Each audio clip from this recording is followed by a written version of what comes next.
Mr. Davis, how are you, sir? Good afternoon, Mr. Mayor. Good afternoon, Council. How y'all doing? City staff, how's everybody doing today? All right, time is yours. Good afternoon, Mr. Mayor, City Council, City Manager, City staff, and citizens. I thank you for this opportunity to stand before you and interview for the appointment to the Fayetteville PWC Commission.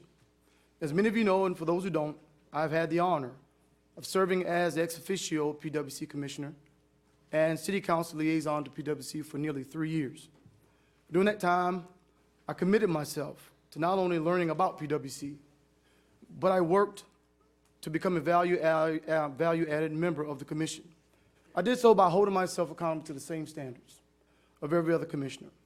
I attended our biweekly meetings. I participated in our PWC community engagement functions, took part in our strategic planning sessions to include our annual operational, strategic, and budget meetings, and even found it necessary and even amazingly empowering to be a part of the annual American Public Power Association conferences. I say these things to make clear that during my time on the commission, I strive to do the work. While I was able to utilize my dual degrees in physics, chemistry, my experience as a U.S. Army engineer officer, and private sector engineering experience in the automotive industry with Siemens in service of Fayetteville and PWC, my greatest focus was enhancing the flow of communication and the sharing of ideas between City Council and the PWC body in order to reinforce the relationship between these two. That's our greatest opportunity for the future of Fayetteville and our area in terms of future economic development, sustainable businesses, residential development, job creation, and even our ability to attract great companies. We must develop the kind of working relationship that the citizens can see and value. As a previous elected official, I can honestly say that the citizens want to see this. They know, and I believe, that by doing so, we can continuously work to improve the quality of services that they get from not just us, but PWC also, as well as improve the ultimate quality of life and bringing about community prosperity. That's what my service to the citizens of Fayetteville as a PWC commissioner would look like. A real advocate for the citizens. They are the most important part of our community. In closing, one of the last conversations I had with the previous CEO, she stated to me that there's so many opportunities and places for our PWC and city leadership to collaborate and work together on. Life-changing opportunities, regionally transformational opportunities. We just need to decide to do them together. This is our utility, people-owned, not government-owned, not stockholder-owned. This utility belongs to us, the citizens. Now, you'll find today on the news that we see infrastructure being attacked. And one of the major things that we need to be really importantly leaning forward about is how we take care of our assets. I want to leave that with you, that my military experience, that my time on this commission, not just as someone who went to the meetings, as a value-added part of the commissions, that I've been deeply involved in helping things move forward.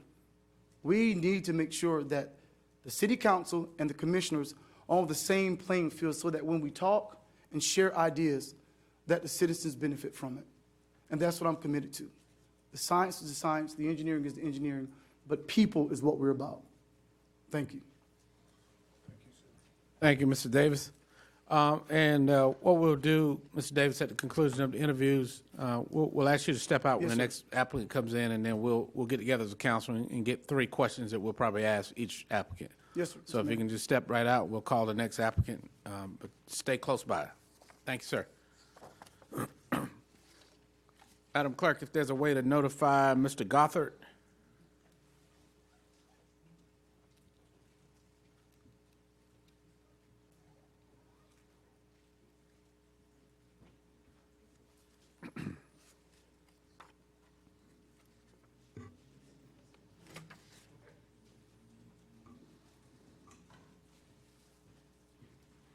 Mr. Gothard, good evening, sir. Mr. Mayor. All right. So the process we had, each applicant has an equal amount of time, 5 minutes, so I'll give you the floor, sir. Okay. Mr. Mayor, members of council, thank you for allowing me to come here tonight and present some of my qualifications and why I think I should be a good representative on the Public Works Commission. So, the reason I'm here is because, one, I'm a ratepayer, like all of you, and two, I've had several folks say council's always interested in having good volunteers to work on commissions and boards. So I looked at the website and I said, what are some of the things that interest me? And I knew that the PWC position was going to be one of the positions that you are all selecting somebody for. So I think one of the probably important things for y'all to know is I don't have a dog in this fight. I'm not a local businessman. I'm a ratepayer. I take the services like all of you and the other residents and many residents in the county. I have no preconceived notions about this appointment, what the PWC does, what's good or bad about what they do. All I want to do is be a good representative and serve like all of you to serve my neighbors and friends in this community. So what have I done? I've got 36 years of military service, retired as a brigadier general at Fort Jackson, South Carolina, as the deputy commanding general of the 81st Regional Support Command. The 81st Regional Support Command was responsible for 2,400 real properties in 9 states and 2 U.S. territories. We were responsible for all of that, from contracting, utilities, coordination with local governments, the management of the property, the Army Corps of Engineers, et cetera. You know what real property involves? That's what I did on a daily basis in a multi-million-dollar budget. Now, we didn't have probably the overall responsibility for utilities like PWC does, but we were responsible for all the coordination for utilities for all those facilities. Prior to that, I was the Chief of Staff of the U.S. Army Reserve Command. I was selected to go down to Fort McPherson in Atlanta to bring that command with Forces Command up here. So I was the project officer for the U.S. Army Reserve along with General Bromberg from Forces Command for the construction of that facility on Fort Bragg, moving 2,400 personnel, staff, and 6.5 million pounds of equipment from Fort McPherson to Fort Bragg in an 18-month project. So I'm familiar with large organizations. Oh, by the way, I was also responsible for the $7.5 billion budget for the Army Reserve as the Chief of Staff. So I understand the process, I understand budgeting, I understand contracting. I am a certified Army Acquisition Corps officer, certified in program management and contracting. I have a master's degree in management from Webster University, so I understand profit and loss statements and all the financial things that I have reviewed in the last couple days, trying to understand where PWC's position is. That's about it. I don't like tooting my own horn, so that's enough. You know, you got a star on the wall. I'm a general. I got you. Happy to answer any of your questions, ladies Yes, and gentlemen. sir. General, what we're doing at the conclusion of the 5-minute intro section, we'll get together as a council and decide the 2 or 3 questions we'll ask of each applicant. Okay. So if you could step right out, we'll be back with you shortly. Thank you, Mr. Mayor. All right, Thank you. sir.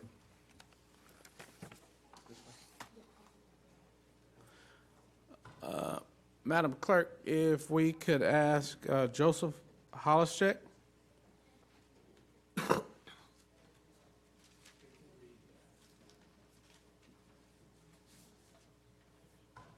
Good evening, sir. Good evening, Mayor, and good evening, ladies and gentlemen of the City Council. And so the next 3 minutes that I've got, I'm going to give a quick summary of who I am and why I think I'm ideally suited for this job.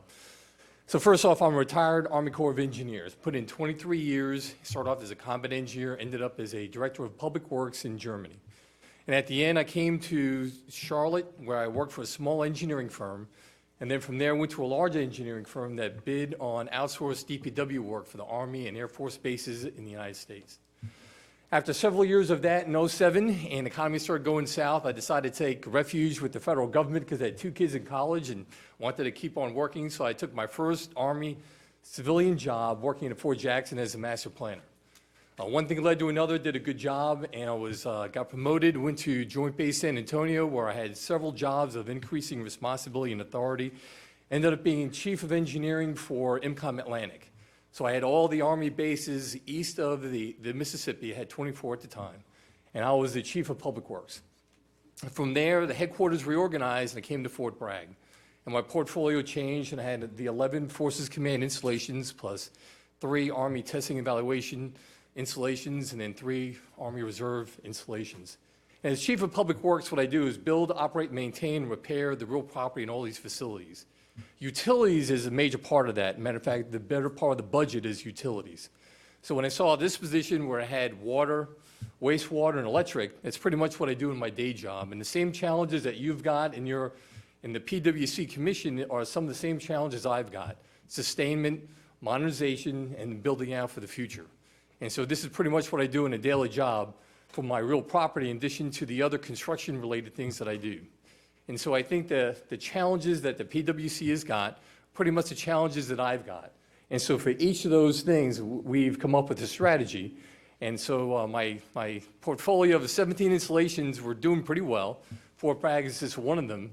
And although it's the largest, we've got several others that are just about the same size, maybe a little bit smaller. And so that's why I think I'm ideally suited for this position on the PwC. Thank you, sir. As I shared with the other applicants, what we're doing is give the first initial contact as an introduction and why you think you're uniquely qualified for this. We'll get together as a council and determine 2 or 3 questions that we'll ask each applicant. So if you can step right out, we'll be right back with you shortly. Yes, sir. Thank you. And finally, Madam Clerk, I think there was an email from Theodore Moan that he would not be present today. I think we received that. Okay. All right. Moving along to Mr. Peter Stewart.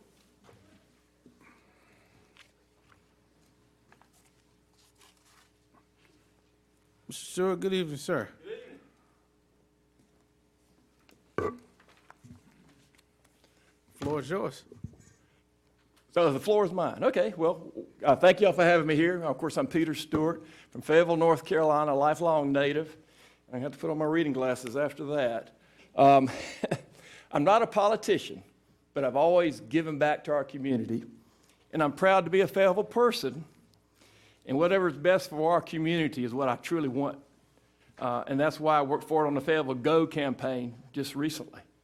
I grew up in Fayetteville, grew up with a family of 6 kids. My father came to Fayetteville through the military, married a local Fayetteville girl. When he got out of the Army, he got in the car business, and I followed after him later on down the road. I'm currently married with 4 grown children and 6 grandchildren. Can I talk about them, or should I skip that part? No, I'll skip that part. I attended local schools, the Catholic school, public schools, went to North Carolina State University, got my degree in business management, and also took classes at Fayetteville State during the summertime. So go Broncos. I know there's some Bronco people around here.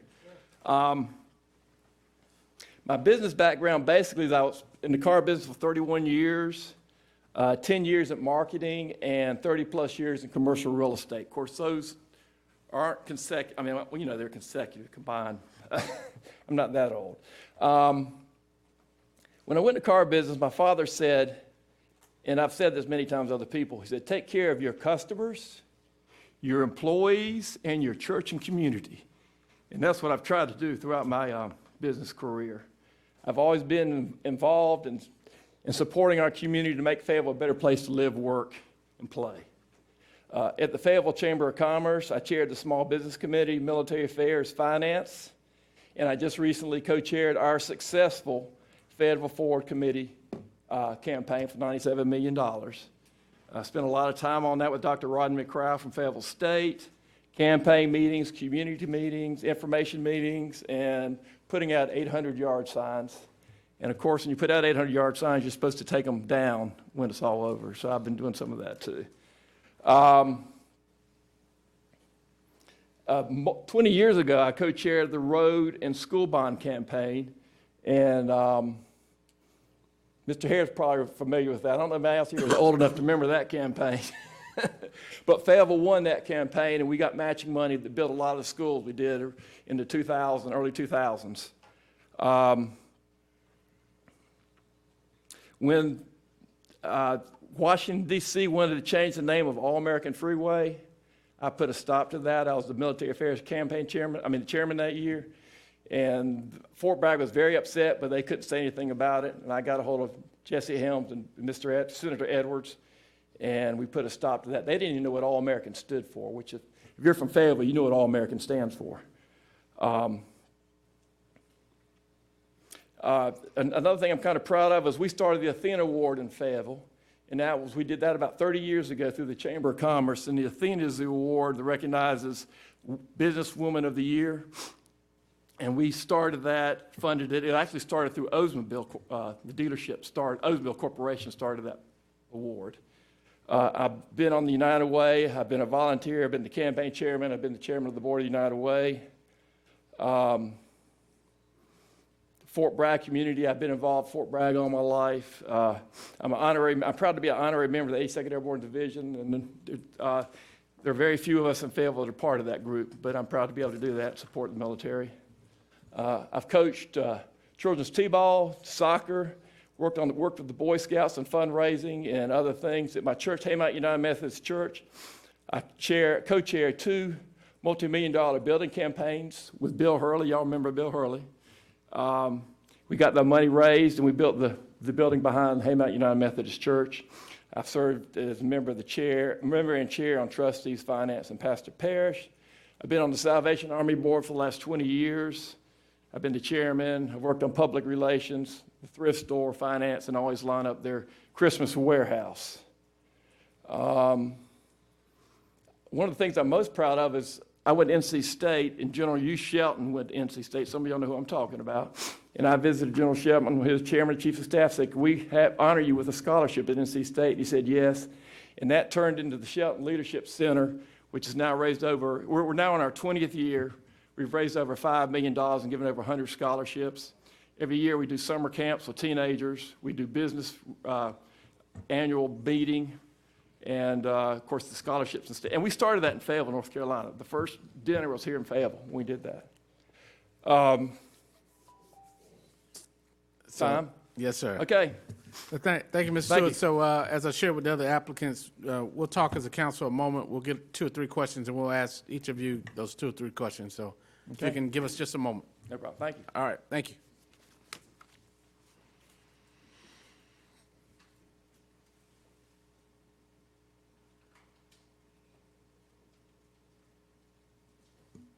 All right, Council, as we've heard from the applicants, I know that there's a number of questions that are on the standard application form, but I think it would be prudent if we had 2 or 3 questions that we can agree on, and we'll just to keep everything fair, we'll ask each of them the same. Councilmember Ingram.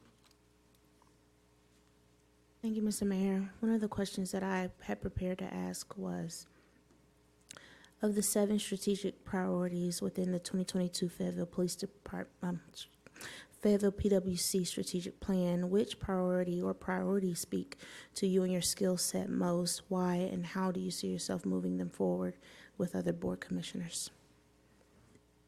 Good. Councilmember Benavente.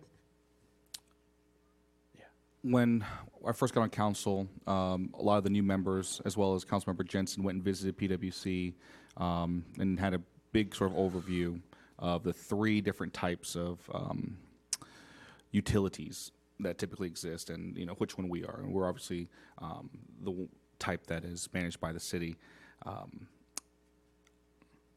want to know what these candidates think about that system, whether we should stay in that system, and if we stay in this system, how they believe that we can best leverage the asset that is PwC. So municipal owned, private owned, and That's there right. was publicly owned, I think. Shareholder, yeah. That's the right. publicly owned, yeah. So if they believe that we're good where we're at, So if they understand about the three types, and if what's their opinion on us staying where the- we are, and that's right. and if that's what, okay, and whether or not, or how they intend to leverage the asset that we have in our current model. okay, and all right, and then just one of the questions that I wanted to make sure, oftentimes, what there's been over the last several decades, even prior to many members on this council, I mean, this goes back some time ago, and as we worked through a charter update in 2015, you know, and I was the chair of that, wanted to make sure that there was a clear understanding of the commissioners we appoint to what the relationship between the city and PwC are, because that seemed to change based on, historically based on need. It changed based on relationships. It changed based on things, but want to make sure that there's a clear understanding of the people you appoint, because their appointment is longer than our term. So whoever you have over there, you want to make sure that they have a clear understanding of what the relationship, according to the charter, is that the city has with PwC. And so I would kind of want to hear a little explanation about that, because, you know, we've gone through this process probably 5, 6 times, I guess, over the last 9, 10 years. And oftentimes people will say the right things here, and then you get down the road 2 or 3 years into the process, and the relationship changes. So, you know, we need people who are empathetic to know that this is an asset managed by the commission, but for the benefit of the city and the citizens we represent. So I hope that I plan to ask a relationship-based, if there's an understanding about the relationship between the city and PwC. Or what their understanding is. Yeah, what their understanding is, yeah. Councilman? And also, Mayor, probably even to tie in with your question, I would like them to also respond to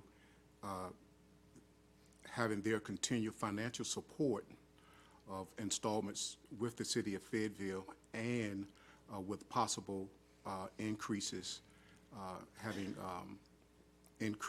financial increases conversations with with the city of Fayetteville and the PwC when those times arise. So their relationship about the relationship between PwC and the city, including financial and governance, okay? All right. Anything else we're missing, other council members? No, I think Councilmember Harris fits in with your question, because that's certainly what you're asking about. Okay. All right. So council, any other questions? Anything we didn't get? All right. So what I'll do when I call each applicant in, if we could, to be fair, we'll ask each one the same thing and get their understanding. And now I will go to each of you for who proposed your question so that you can articulate it best. All right? So we'll go in the same order that we did, alphabetical order, starting with, you had some? So if I may, before we start this, and each person will be called, make sure, maybe you need to write down the question so we make sure that it's the exact same question for everybody, because. And you notating that, right? Perceived. The clerks are catching that as well. And if I may, I think Shaquila's makes most sense first, Mayor Colvin second, and I think that, maybe my question is sort of like the third in the sequence of understanding. That's fine. That's pretty much pretty similar to the way we've kind of brought it up. Councilmember Ingram, excuse me. But either way, so what we'll do, Madam Clerk, if we can call in the first applicant, which was Mr. Davis.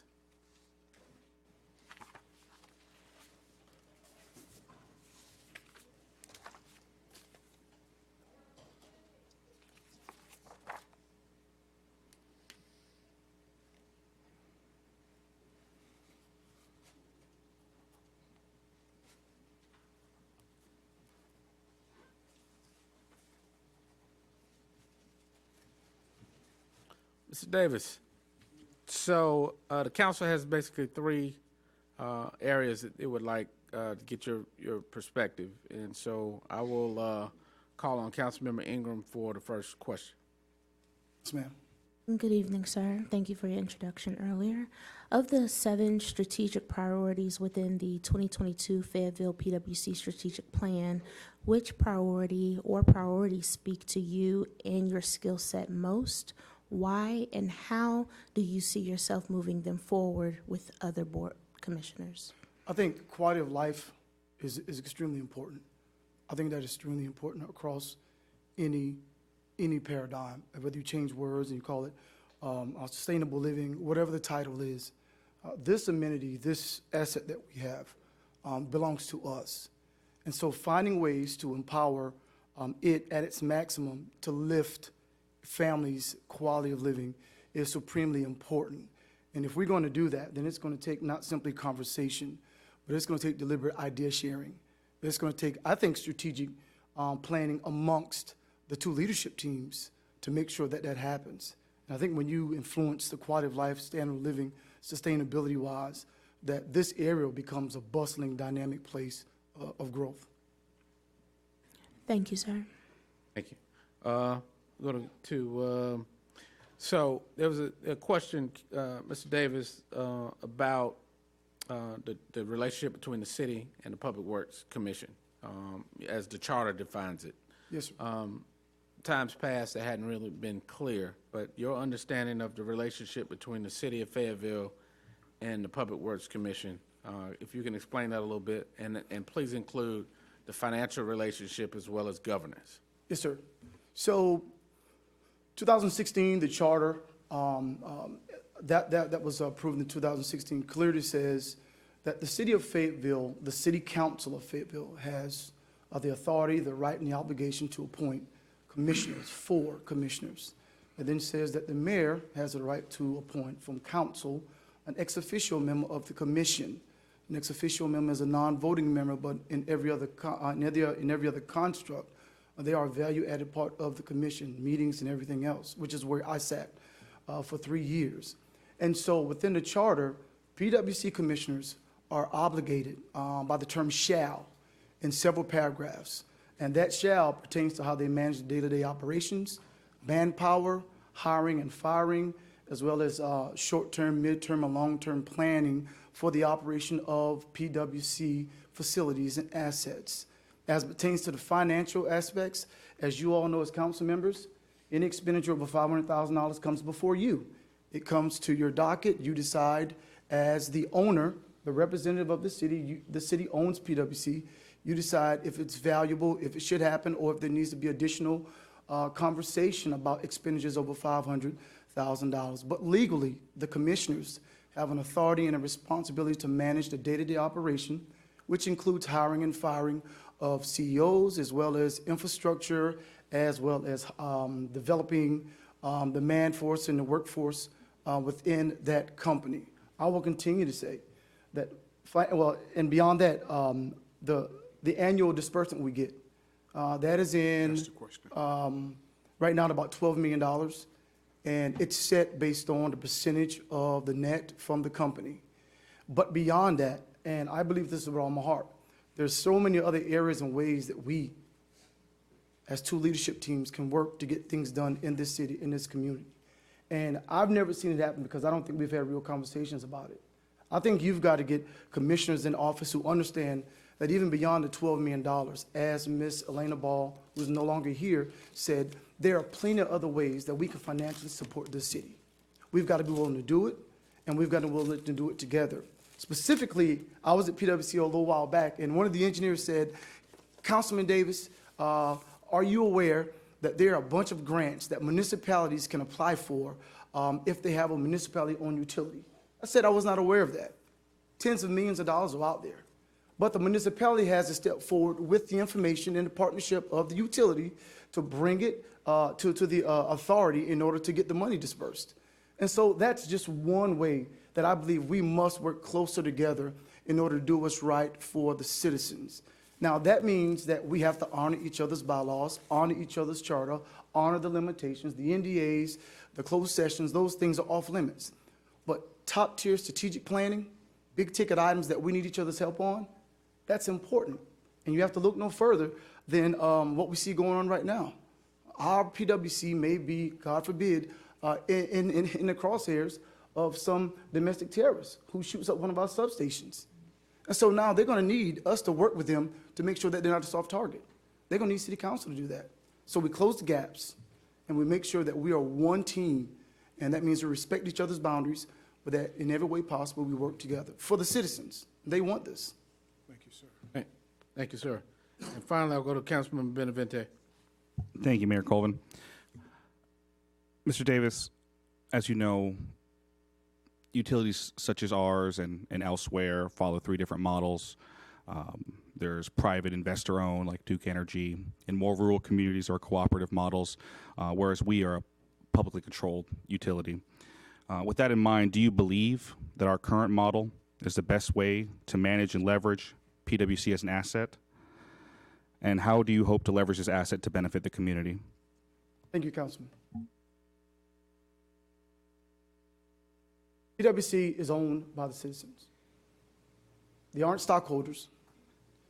They aren't owned by the federal government, so if something goes bad, we can't call Uncle Sam to send us a $50 million check out of his pocket. That comes from the money that we take from rates. That comes from our partnership as a city and utility. I think that is the best model for us. 1904 was founded. We've been working forward to make it better. On my 3 years of being on that commission, this city manager, that mayor, as well as the CEO and other senior leaders of PwC have worked hard to close that gap, to make sure that that we don't simply communicate, but that we share ideas. And so this public-owned, citizen-owned utility is our greatest asset. How do we leverage it? Partnerships. I believe it's hard for our state government or any company to say no when the senior leadership of this body and the senior leadership of PwC on one sheet of music. Imagine what could happen if the commissioners, you and the PwC leadership got together and decided that this big project, if it's infrastructure, if it's stormwater assistance, whatever it is, that it was worth doing as a team. We can't be denied. And so I think it's important that we maintain the present model, owned by the citizens, who are the stakeholders, not owned by stockholders, not influenced by special interests or small business owners or the federal government. It's ours. We govern it together. We serve it together to make sure it serves the people. Thank you. All right. Thank you, Councilman Davis.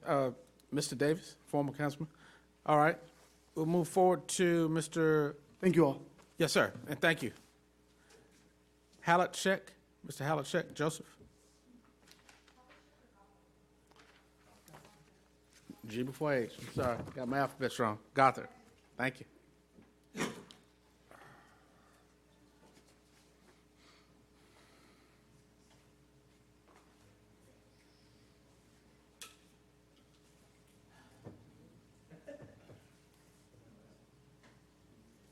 All right, General. Yes, sir. Back to you again. We have three questions that the council members would like to ask. I will start with Councilmember Ingram. Good evening, and thank you for your introduction earlier. Of the 7 strategic priorities within the 2022 Fayetteville PwC strategic plan, which priority or priorities speak to you and your skill set most? Why, and how do you see yourself moving them forward with other board commissioners? Okay, well, I think my, what I failed to say earlier was, also I have a master's degree in strategic planning, so I think I could assist the board or the commission with my expertise in strategic planning with long-term plans. I know that their vision is to remain, or to be the best utility in the country. And honestly, I think that the PwC has been well managed for over 100 years, probably thanks to the selection of the personnel that this and prior councils have made to manage that facility. So I think my strength is could be best applied to looking at their strategic plan for future expansion of the utility and providing those services. Thank you. Thank you. General Gothard, so basically in times past, there's been some discrepancy about the relationship between the city and PwC. There was a charter update a few years ago that kind of defined that. What is your interpretation of the relationship between the city and PwC according to the charter? And please include any financial and governance relationships. Okay. First, I'd like to tell you all that I only know what I read in the paper or see online about, but I remember that discussion because I lived here, a citizen like all of you. I am a firm believer, always have been throughout my career, to be completely transparent in decisions that are made and to discuss as thoroughly and research as thoroughly as I can the issues. So I know that particular issue, there was some discrepancies about who controls what, you know, what the city needs to, or PwC needed to provide the city and resources, et cetera, and who was telling who to do what. I think that's all settled. I think it's pretty clear in that decision in the interpretation that I have read the statute that says that the city owns the utility. And because you select the commissioners to manage that facility, I think you have a say in that, to include having an ex officio member of that board to help you stay informed. If I'm the person that you select, I fully intend to be, like I said, completely transparent about those issues that legally we could discuss, just like legally you don't discuss certain personnel issues until that's all adjudicated. Well, it's the same thing with that board. But certainly I would be available to answer any of your questions and take your concerns, just like your liaison, to the other commissioners and to bring those discussions, those permitted discussions, to any of you at any time. Thank you, sir. Yes, sir. And Councilman Benavente. Thank you, Mayor Colvin. General, as you know, there are several models in which utilities are organized. They can be private, like Duke, energy cooperatives in more rural areas, and publicly owned, like our PwC. Do you believe our current model is the best way to manage and leverage PwC as a city asset to benefit the city?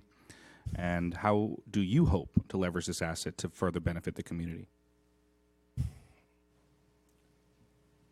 I wouldn't want to mess with success. And I truly believe, as a citizen here, I'm pretty happy with the services I get. Now, I know everybody isn't always that happy, but, you know, I've lived through 3 hurricanes here. You know, I've lost power for a week in 2 of them, but I wasn't dissatisfied with the service that I got because PwC got my family back in a good situation as quickly as anybody else could do in the country. Again, I have limited experience with Duke Energy, for instance, and how they manage their business as a private corporation. But Duke Energy doesn't benefit the city of Fayetteville, except giving us pretty decent rates, I think, when we have to buy energy. But that we benefit as citizens here because the city owns our own utility. So we set our own destiny, I think. And I'm a firm believer that we all use more energy every day. All of us do. You know, in 10 years, half the city will be full of electric cars plugging in at night. So we need to look to the future. You know, PwC's done some of that. We've looked at alternative energy sources. You know, we got a big solar farm. Well, you know, that technology's getting better every day. Battery storage technology's getting better every day. There are some really interesting technologies coming down the line that will allow us to store gigawatts of energy from solar and other sources. But I'm also concerned about our water quality, and I'm concerned about development north of Fayetteville and how you all need to deal with the situation with our other communities to the north. You know, all it takes is one big spill into the Cape Fear River, and we're hurting. So I think we need to look to the future, or PwC needs to look to the future as to how we expand our ability to provide water and sewer services to the community. alternate sources, how we want to deal with that in the future. I tell you, the business in Moore County has me a little concerned. So, you know, what's our vulnerability? And I think that's something that, if you select me to PwC, that's something I think would be a priority to discuss for the future, not just, you know, our cyber vulnerabilities, but vulnerabilities to somebody driving a truck into the back of a substation here, or dumping something into the Cape Fear up from the intake. So, you know, thank you, sir. I got off topic. I apologize. It's all right. Well, thank you. It bothers me. All right. Well, thank you. Those are the questions that we had, and we appreciate it, sir. Yes, sir. And we'll be in touch as we work through the process. Thank you. Thank you all. Thank you for your time tonight. Madam Clerk, Mr. Joseph Halashek.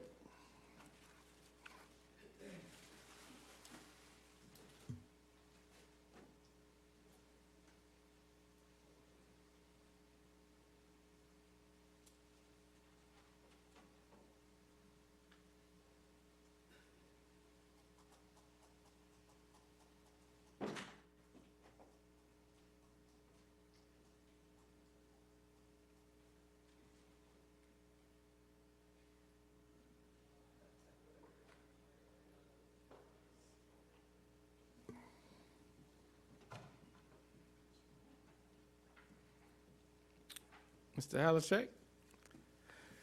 Council has 3 questions that I'd like to ask. We've asked each one of the applicants the same question tonight. I'll start with Councilmember Ingram.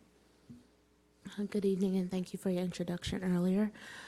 Of the 7 strategic priorities within the 2022 Fayetteville PwC strategic plan, which priority or priorities speak to you and your skill set most? Why and how do you see yourself moving them forward with other board commissioners? I like the part where I read about building and preparing for the future.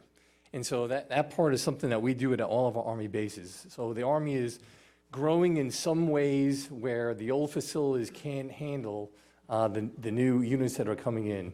And so when we have to build the new facilities, we've got to do an infrastructure capacity analysis to find out what is it that we need and define the delta. And then we got to figure out what's the best funding stream to handle that.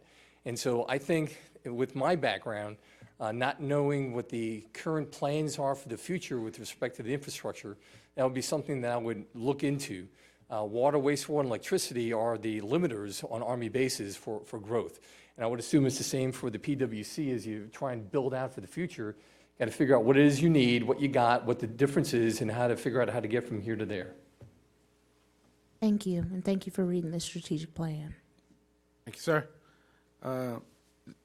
As we've discussed previously, over times past, the relationship between the city and PwC hasn't really been clear. Several years ago, there was an update in the charter that kind of redefined the roles of PwC in the city. As it relates to the charter, can you speak to your understanding or interpretation of that relationship between the city and PwC?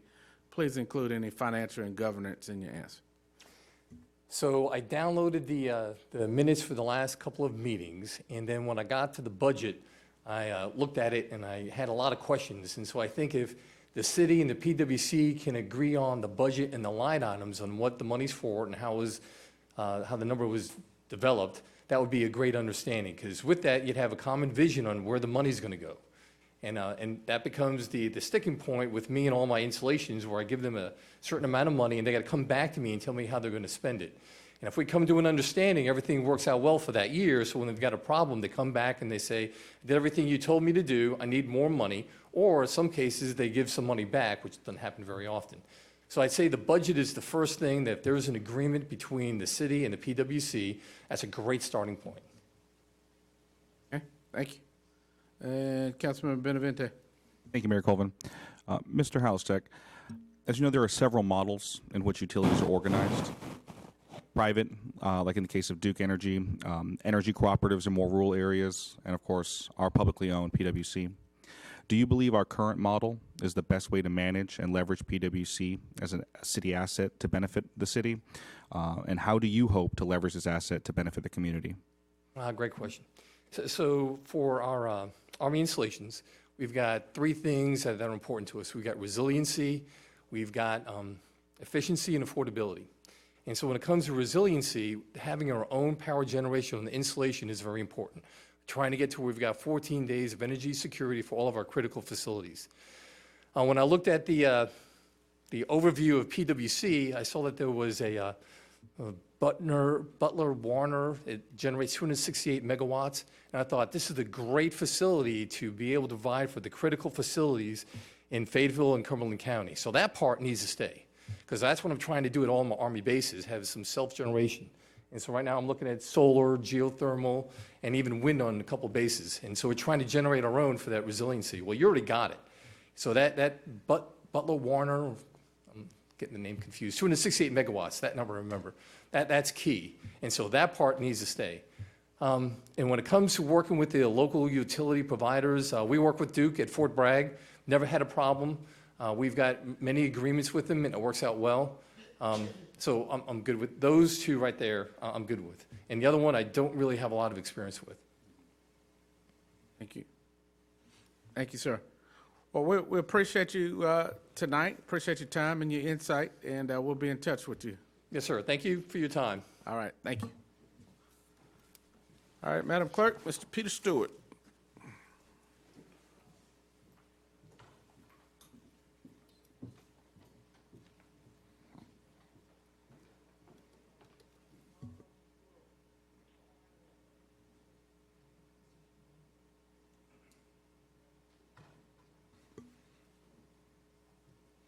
All right, Mr. Stewart. All right, so council has three questions that we've prepared for you, and Okay. would like to get your insight on. And I'll start with Councilmember Ingram.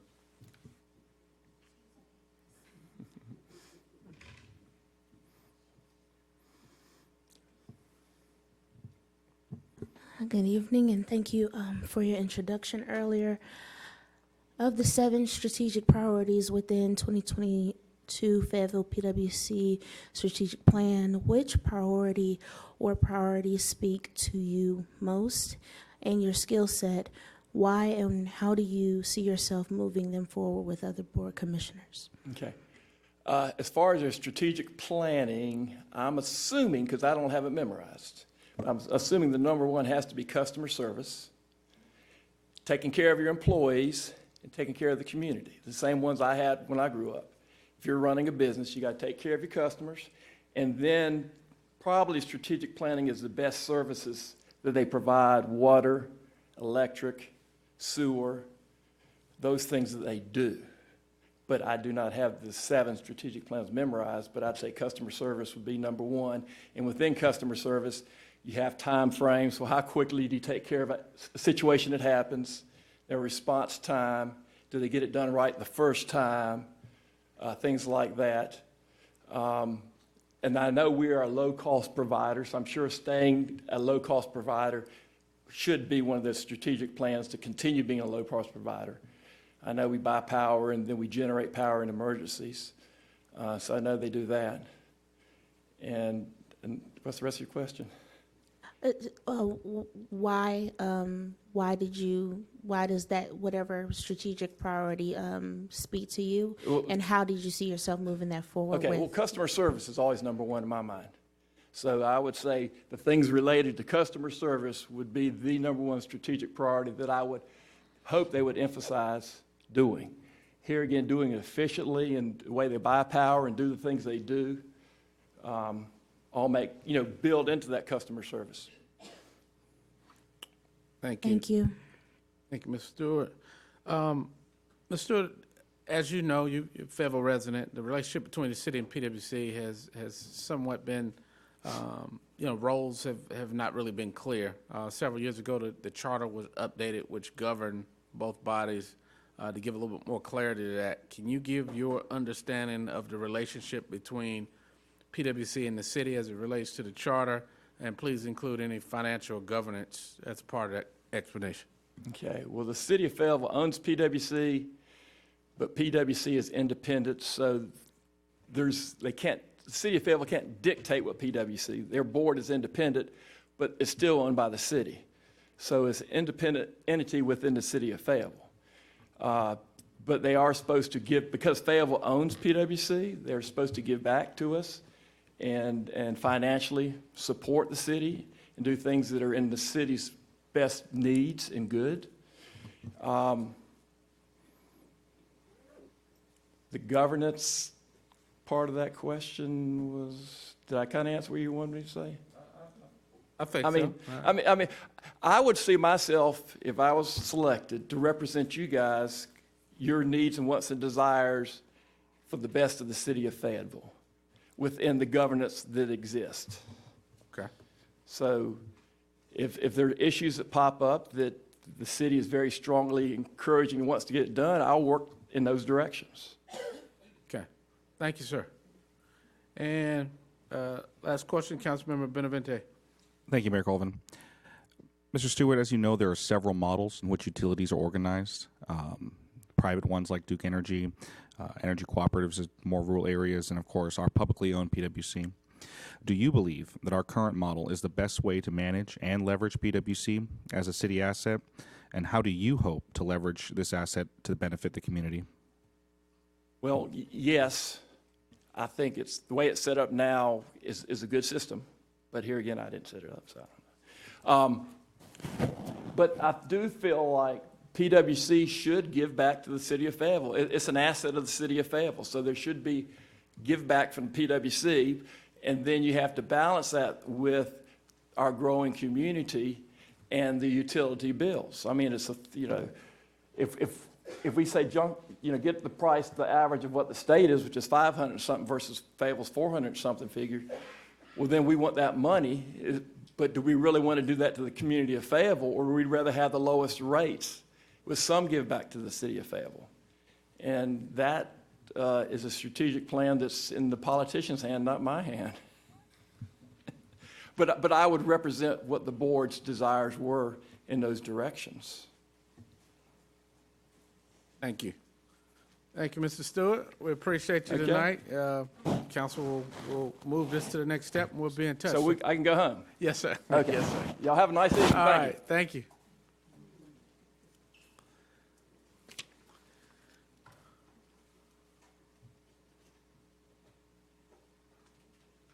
All right, Council, I think that went fairly well, and we'll move on to the next item if there are no other questions or comments, and we'll go through the information we received tonight.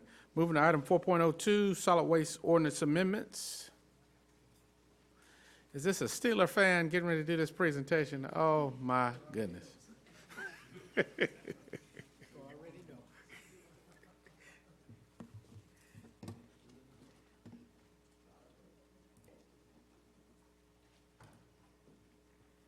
Good evening, sir. Good evening, Council. Solid Waste is back. Tonight, we want to highlight some changes we believe are significant as a service delivery and service levels for solid waste collections. Some of the changes that we're going to present are new, but some of them are just changes that we fixed up some of the inconsistencies in the ordinance. As always, our goal is to deliver consistent, predictable, financially responsible service to the citizens of Fayetteville. Tonight, you're not going to hear all the details in it, but we corrected the ambiguity in the ordinance. We updated the definitions, and we updated the operational language. And what we're going to present to you tonight is the service level changes. And these areas we're going to talk about is household carts, recycle carts, yard waste, limbs, and private streets. So in the current ordinance right now, the language for cart limits is ambiguous. It really doesn't define, how many carts a resident should have, how many they can't have, what we're going to do here, what we're going to do there. So with all the carts, so our recommendation is to have a maximum of 2 rollout carts for solid waste trash collection and 1 rollout cart for recycling. So that can mean a couple of different things, because here they can use brown carts as well as green carts. So we're still okay with that. But for the collection of trash day, we're recommending for 2 carts out for trash so that we can have consistent and predictable service. You're talking about domestic, right? House trash. Household trash. Yes, ma'am. So Council, if we could hold a question to the end of the presentation, go ahead, Councilmember Ingram. So I think I have residents in my district that are still trying to catch up to the new schedule and get a new recycling bin. How best moving forward can we predict certain changes so we won't have to do them so often? That's a great question. We are currently trying to do that. We're trying to create the ordinance in a way that it would be consistent and predictable. We're trying to narrow it down, and that's why we've taken so long and done it section by section to make sure that we are doing it correctly and doing something that can last for a long time, that we don't have to keep coming back and asking permission to make these changes. The old changes happened so long ago that they're not relevant anymore. So that's why we're here trying to make changes that can be relevant now and into the future. And I understand when you said the old changes, but in a resident's mind, it's all the same thing. So where it's the ordinance change, the change of me getting a new recycling bin, it's all the same thing, and it just happened just a few months ago to them, and they're still trying to catch up. So I wanted to kind of just ask about that. Mrs. Phelps, do we have a communication plan in place to be able to roll this out, depending on whatever council? Okay. And are we doing like direct items to the residents? We would. Okay, thank you. All right, and Council, we'll hold the questions to the end of the presentation because we're only on slide number 2. Go ahead. Thank you, sir. For yard waste, in the old ordinance, there was no language in the old ordinance at all for yard waste. We're recommending a maximum of 10 containerized combinations of yard waste to be placed at the curb for weekly collection. And you can see that the containerized, it could be a regular garbage can, it could be a cart, it could be bags, it could be bundles. So we're recommending that it be 10 for consistent and predictable service.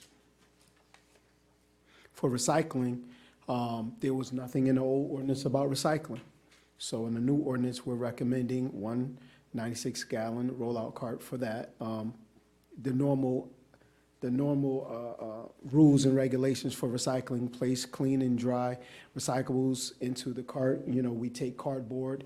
Oversized cardboard has to be outside the cart, cut and tied so that the contractor can collect it.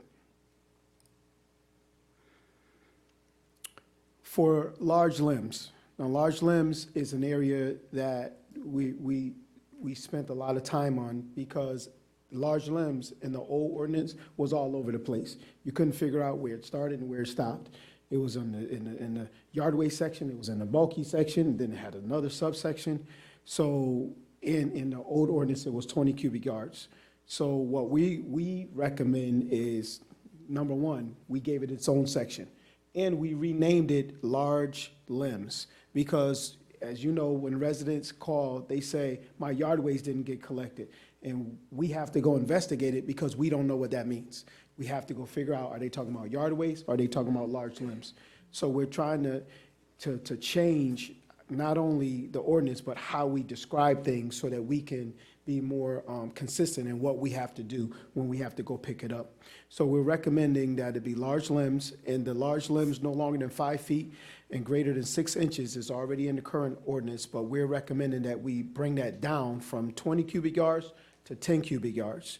And we have an example of kind of what that looks like. The 10 cubic yard container is what we're recommending. The 20 cubic yard is what we already collect. And the 40 cubic yard is what our trucks will hold. In the current ordinance, is nothing really in there about construction unless you go to the code enforcement section of our ordinance, which is 22-16 and further. So we needed something in the 22-10, and I know that's kind of in the weeds, but that's where we have most of our authority in the ordinance for collection. So we put it in that section, 22-10, and we're recommending that we be able to collect household construction the same way we've always collected it, and it has to be paid for. They have to call within 7 days. It has to be according to the solid waste fee schedule, and it's at curbside. And we also put in here what's in the fee schedule already, not generated. We're not taking contractor items construction items that a contractor put out there. We're asking that for 10 cubic yards or less, which is a lot of material, is $50. So for it to go up to 100 or 357, they have to put a lot of material to the curb. And the last section is private streets or driveways. There's nothing in the current ordinance other than the definition that talks about private streets and driveways. Solid Waste is recommending that solid waste be able to determine, based off the safety and operational hazards of these streets or these long driveways or these private roads, that we be able to determine where the garbage goes. In a lot of cities, you'll see that if it's a private street and the city doesn't service it, solid waste doesn't go down there at all. But here we do. So we're not saying get rid of all of them, but we're just saying the ones that are not serviceable based off what the tree, oversized foliage, oversized trees, potholes, the road we're losing the road based off what it looks like, that we be able to determine where the garbage is placed. And just for an example, these are some areas that we have to go down, and we have to buy. We're consistently looking for smaller and smaller trucks to go in these areas because we have to consistently go down there. So we're asking that you allow those recommendations for the private streets. And like I said before, we fixed up the ambiguity, we changed the definitions, and what we did was we changed the ordinance or recommended some changes that we can be more consistent and predictable. Now I'll take your questions. All right, do have several. Councilmember Thompson and then Banks McLaughlin. Yes, thank you, sir. Yes, sir. 3 questions. Yes, sir. One is, does the changes have anything to do with the services rendered? 1. 2 is, since my time on council, we've talked about how housing prices has gone up, rent prices has gone up. We have a lot of kids that are moving back at home. So if you have a house that has a family of 6, and you're going to only authorize them 2 containers for trash that only comes once a week, how do you propose for them to get rid of that trash if it's more than 2 containers? 3rd, yard debris. I'm just going to use myself as an example. I believe that's based on the area that you live in. In my area that I live in that has a bunch of trees, I just did my yard this weekend. Just leaves, I filled up 2 trash cans. Our leaf pickup is not until January. So what do you propose people in my neighborhood do about the rest of their yard debris, if this is proposed and passed? I'm gonna try to remember all those. The yard debris, we come weekly. We come weekly. You don't have to wait until the park department comes by and sucks it up in the front. We come weekly. If you containerize it, you can have up to 10 bags, 10 types of containers out there. And that's all year long. That's all year long, and that's way more than anybody else in the state, if I'm not mistaken. We've done some peer comparisons in the past, and we do either equal to or above everybody else. So yard waste, we come all year. For the households that have more than normal collections, somewhere down the line, we have to set some number. Now, I don't know what that number is, but we have to set that number. And I looked at the peer comparisons. Again, the normal number is 2. Best practices is 2. And we have to set, you have to understand that it's not just about the collections, it's also about the repairs. Because here we go, we know that there is a certain amount of money that we have as an enterprise fund, and only a certain amount of money is allocated to carts. And if we continue to just let carts go and just say, well, let them have 20, then they're gonna expect 20 to be repaired. And then it goes into a whole bunch of other different things. So I'm not saying that, I would say, let me say it like this, I would say if they did more recycling, it would probably fit. But I'm not, I can't tell you that. Now, what was the first question, sir? Can I have a follow-up, Mr. Mayor? Since we talked about services, and I'm going to get back to services. Okay, all right. And I've had this conversation with some of council and the city manager, and it's about service to the southwestern part of Fayetteville. Yes, sir. Vehicles and trucks that travel from the southwest part of Fayetteville that has to come all the way back downtown. Yes, sir. In the process of them dumping their trash.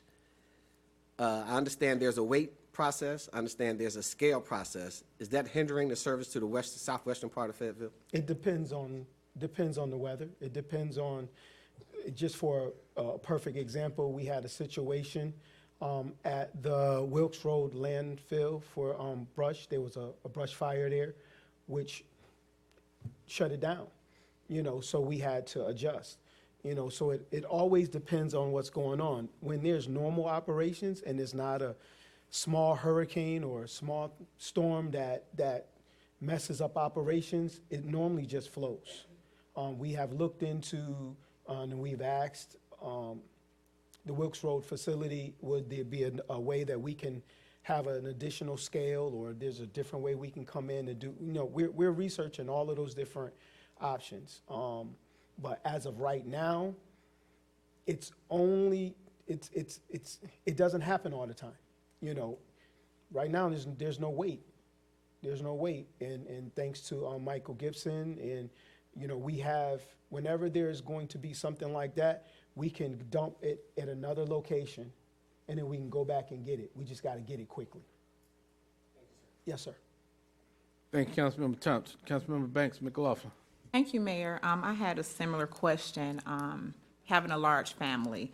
2 trash can rollouts, I don't think that's feasible, again, for a large family. I hope that you will look back and staff will look back and maybe 3 rollouts versus 2, or council, I hope that we could consider that, because it makes me think about how on the West Fayetteville, how that landfill, the dump site ended up closing down. Mm-hmm. So when it comes to, if a person is only able to just put items in just 2 containers, where would they put the rest of the trash? And I look at, I do have let me go back to my question. So are we seeing more cans, more than 2 cans out currently? It's sporadic. We did a couple of test runs asking our drivers to identify, and the drivers that did help, because we can't chase them all down. We found some areas that had multiple cans, more, we have some that had 4, some had 5, it's a different number. Okay. And then And I didn't want- some we don't know, because we can only count the ones that are in front of the house. Right, and the reason I say that, if they're putting them out, evidently there's trash in there, and it needs to be, picked up, versus it being on the side of the road, in our community. So that would just be my, my suggestions. And then with Can I say something about that? From my experience, the houses that have the most carts out have the least amount of recycling. And I know nobody wants to hear that. But the houses that have the most carts out do not recycle. And I'm not saying you, because I don't want you coming to get me. But if they're recycling properly, that was the whole purpose of recycling to begin with, to keep these items out of the landfill, to keep these items from messing up the ozone layer and all these, and methane gas and all these different things.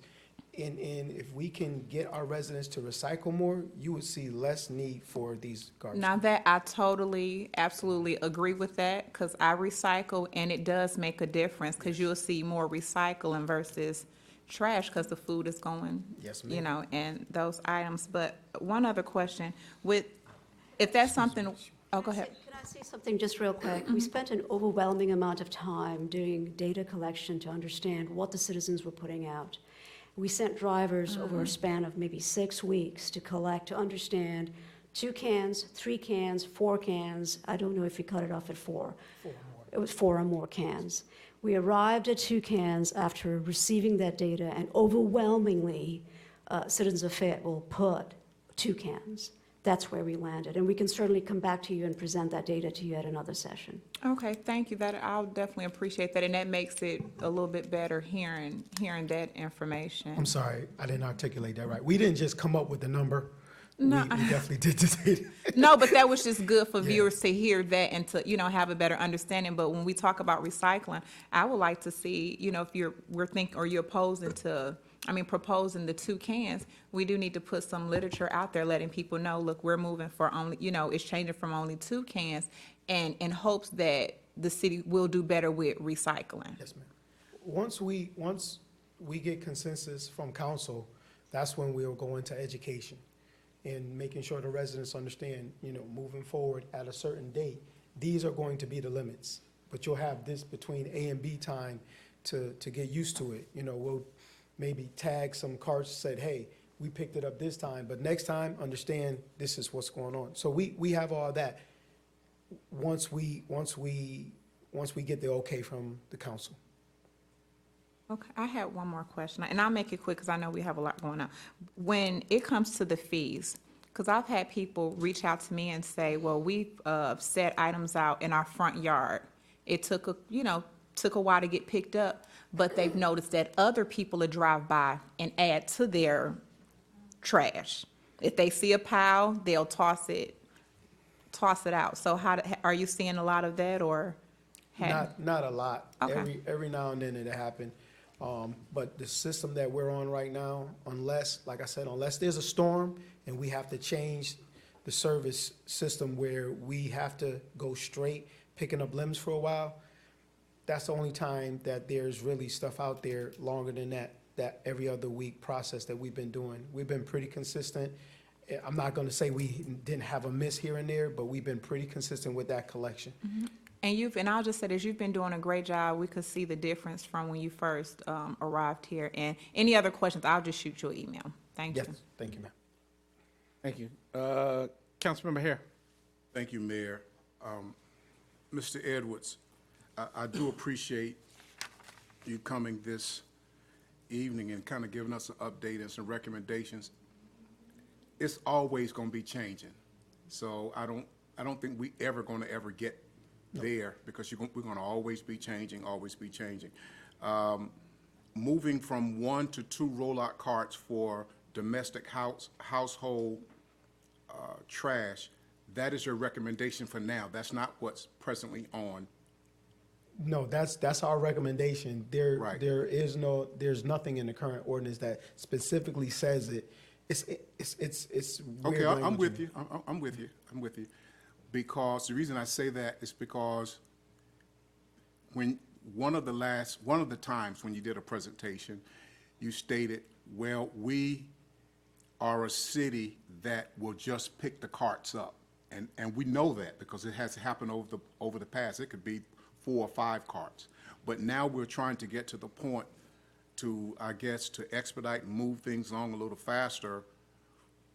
You're making a recommendation for tonight for 2 rollout carts for domestic/household goods. Is that what you're asking? Yes, sir. Okay. Now, were you meaning that on the yard waste, in which I'm very thankful that you stated that the yard waste is picked up every week if it's containerized. So we're really, really pushing citizens to continue to containerize, even though I know during this leaf season, what we're up against. Yes, sir. Did you say 10 carts? I said, no, I said a combination of 10 containerized items. Okay, you didn't say 10 carts. No, so in the ordinance, it defines containers as the rollout carts, regular garbage cans up to 35 gallons with the lids, plastic bags, and bundles. When you, if you could go back to your slides to the tree limbs, and I think you said 10. Yeah, right there. Has that length changed? Was it 3 feet? Or No, was it always 5 feet? 3 feet is for yard waste.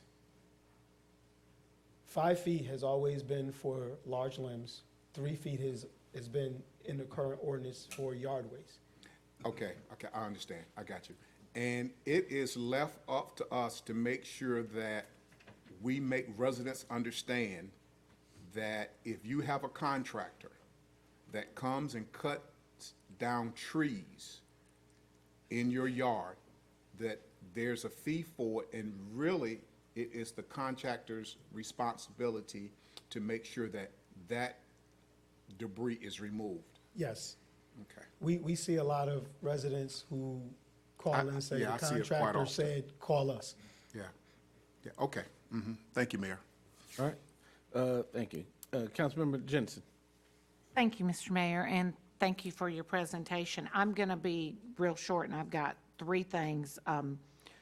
2 carts in my household with everybody home like they were the past 3 years wouldn't work.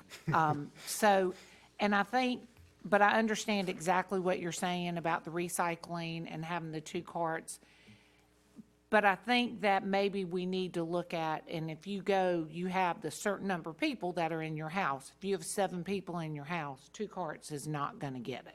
You know, it's just not. So I guess my first question is, for the listening audience, I know that we get 1 trash can. If you want a second trash can, do you pay for that second trash can? Or we just give it? No, we don't. What happens is they have to purchase a yard waste cart. We don't sell Okay. more garbage cans. So if we see 10 carts out there, We don't know how they got them. okay, so that's. They acquired them. And, you know, and I see the carts everywhere, so that was the point that I was trying to make. You know, did these carts come and people have 5 carts outside of their house? I mean, I think I have 3. I don't know how they got there. When I purchased my house, there was 3 there already. Yeah, so I think that, number one, that's the big issue that we have to let people acknowledge that you have 2. I get it. I do get it. But I do want to go back about the yard waste.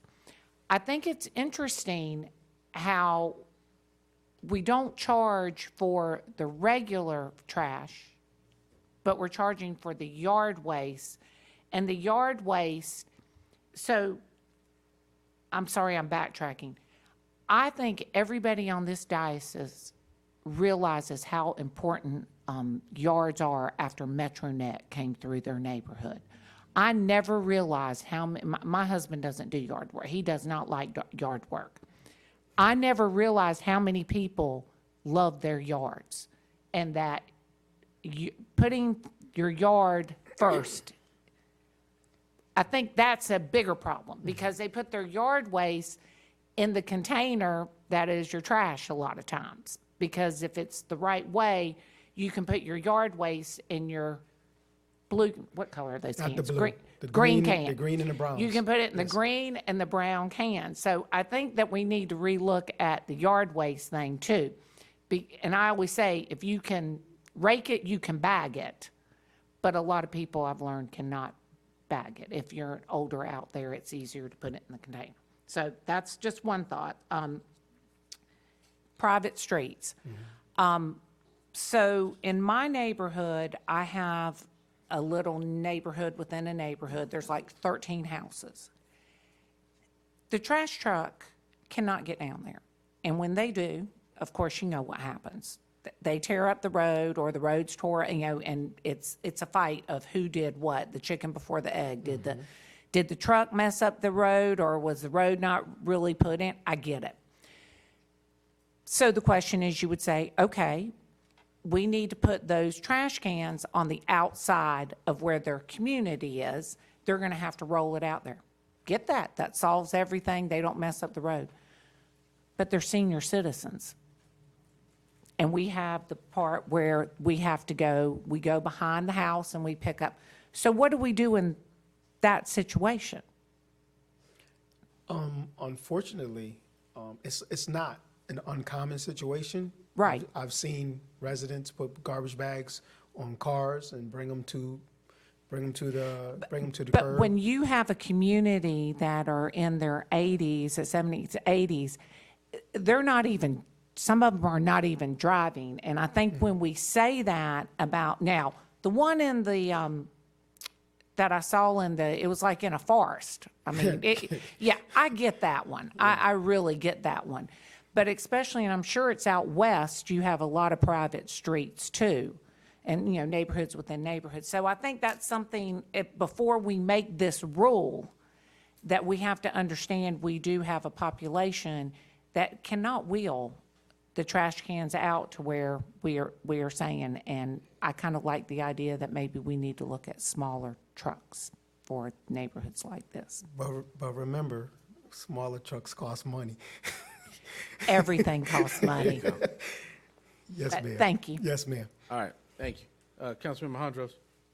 Thank you, Mr. Mayor. And thank you, Mr. Edwards, for the report. And thank you, Director Thomas Ambat. I've learned from Stormwater, if Director Thomas Ambat is involved, there was data collected and said data was analyzed. So thank you. Better believe it, sir. Question, slide 8. I think we're just on it with the loose limbs. And I couldn't write it down fast enough. The capacity of the truck is how many yards? Okay, that one. collects Large limbs. Yeah, large limbs, sorry. Are the containers on the back of the roll-offs, not roll-offs, the knuckle booms are 40 cubic yards? 40 cubic yards. So this report or recommendation, it's recommending going down from 20 yards to 10 yards? Yes, yes, sir. Is that per pickup or per year or what? No, that's just per pickup. Per pickup. So theoretically, you could have a dozen of these pickups a year, is that right? Yes, sir. What I need to do, and then on, I think it's slide 11. We're talking about those private roads, so it's kind of an oxymoron or a conundrum to me having public services and private roads. Kind of, it's almost like the two shouldn't coexist. But can you walk me through your recommendations for the private street or driveways? Yes, sir. So we want to be able to pick the locations of the private streets or driveways. This is determined based off safety and operational hazards for the trucks and our guys. We want to, when it's unserviceable, when an unserviceable determination is made, we will inform the owner and the occupant and an alternative, you know what I'm trying to say. Location for the collection will be picked. You know, it's not just us saying, no, it's going to go there. We want to talk to the residents and say, hey, can you bring it here? You know, we need it here. This is where we need to collect it. In the event that solid waste determines it can provide service on the street, we want the resident to sign a waiver limiting liability. So, you know, Councilman Jensen is correct when she said that residents call and say, we are the ones that destroy the streets. You know, that happens all the time.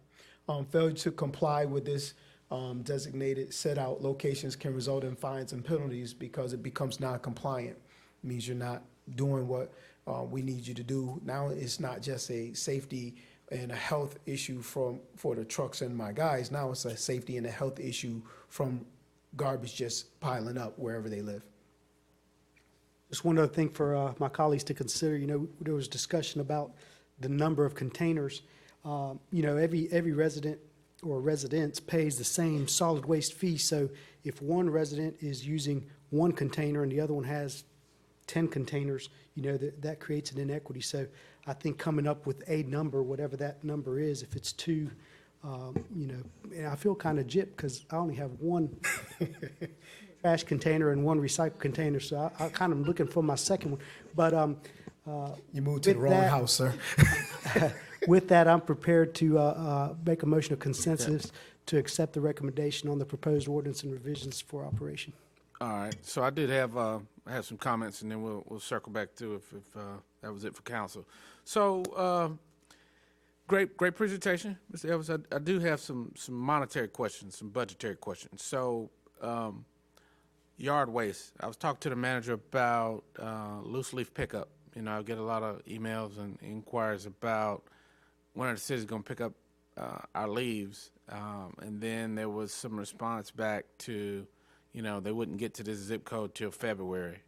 Now, you know, of course, the season starts changing in early fall, so leaves start dropping, and people don't have a place to put them, particularly with you having to pay for the containerized yard waste. So how much would you say it costs the city to do the pickups the way we're doing it for loose leaf and yard waste? That would be a Michael Gibson question. So I'm so not part of sure. this is in Michael Gibson's world, the big vacuum truck. The vacuum trucks are all in parks, yes, sir. Okay, and part of it is not, and which I don't understand. I don't understand. We the can get differentiation. you that information, Mayor. Okay. How the system works, we have one season where we collect non-containerized leaves. That's been a very popular service for folks, and that is solely contained within parks. Parks and temporary staff and the equipment. It is separate from what Mr. Edwards is talking about in the ordinances here. You and I have had some conversations, and we would like to come back to council about loose leaf season. What I'm not sure of now, but we can find out again the total cost for loose leaf season, and I do not believe it is actually booked in the solid waste enterprise fund. No, sir. And so it is, so that service, when, who was it that said they had a lot of leaves? That service is not paid for by solid waste, enterprise fund. It is paid for out of the general fund. Right. And it's clearly something that some people enjoy and others And I remember a don't. few years back, we were trying to add it. It was 800,000, if my memory serves me right. Or maybe the truck. Yeah, Maybe I the wasn't truck. here. Yeah. But point being is that if we want to encourage people to containerize it, which I think that whether it's in Michael Gibson's pot of money or whether it's in the enterprise fund that, you know, we charge the rates for, the taxpayers still pay it. And so I knew when we were looking to assess a fair cost for this service that we felt okay with it because we were providing a premium service. So I'm a little reluctant now to look at racking things back when you're really trying to encourage people to do more of what you want them to do. And so paying for a containerized trash can may discourage people who don't want to pay the extra, but it also discourages people to take that and not rake it to the side of the road and wait for the vacuum truck, 3 or 4 months down the road where the leaves are in our storm drains in the streets. But it may encourage them or entice them to put it in a containerized setting that where you can service it more. So I would like to look at the behaviors because as we push the recycle change, right? We had the smaller containers that you can put no more than the shoebox in, and now we've got the larger containers which people put more of what they have in there. So I am a little reluctant. I do think that 5 or 6 green containers at a house is obsessive, but I think too, how do we get it to where the service level matches the behavior that we're trying to encourage? Because at the end of the day, if they don't put it in the green trash can, they're going to put it somewhere. So it's either going to go on the ground, it's going to go on the side of the house, and where we're dealing with it on the code side, it's going to be a nuisance, it's going to be a hoarding situation. So how do we encourage the behavior and increase the service level? I believe we encourage the behavior by your actions today by creating the limits. If we don't create a limit, there's never going to be anything that anybody can say, well, I can just keep going and keep going and keep going and keep going. In my small time here, that seems to be the mentality of some residents. You guys have always just Well, let me I put it out rephrase there, that. So and you we have an just pick it up. overabundance of people putting out the green trash cans, which from an efficiency standpoint cost us in time and manpower. But you have an underutilization of the recycling, or the recycling's probably improved since you have larger containers. I do want to ask you about that. Underutilization of the brown containers, which people have to pay for. So why wouldn't there be a recommendation that people would maybe get up to 2 greens and a brown, or a brown? Why was there a fee attached to the brown? The brown ones is an option. They can, because they don't have to use the brown ones for yard waste, they can use the green ones. So they're interchangeable. A lot of people bought the brown ones because they wanted to have those extra carts, because they have a lot of leaves. But they don't have to use those either for leaves, and for pine straw. Remember, we have the carts they could use for pine straw. We have the garbage cans, regular garbage cans from Lowe's, not the ones with the tippers, but just regular garbage cans that they could purchase, and they could use garbage bags, and they can bundle them up. So we're still giving a premium service, because we're the only ones that have four different ways that we can pick up yard waste. And there's no fee for it. There's no, I forgot the name of that fee. What do we call it? There's no subscription. There's, just looking at you made me smarter, sir. There's no subscription fee to any of the services that we do. So they're getting a premium service right now.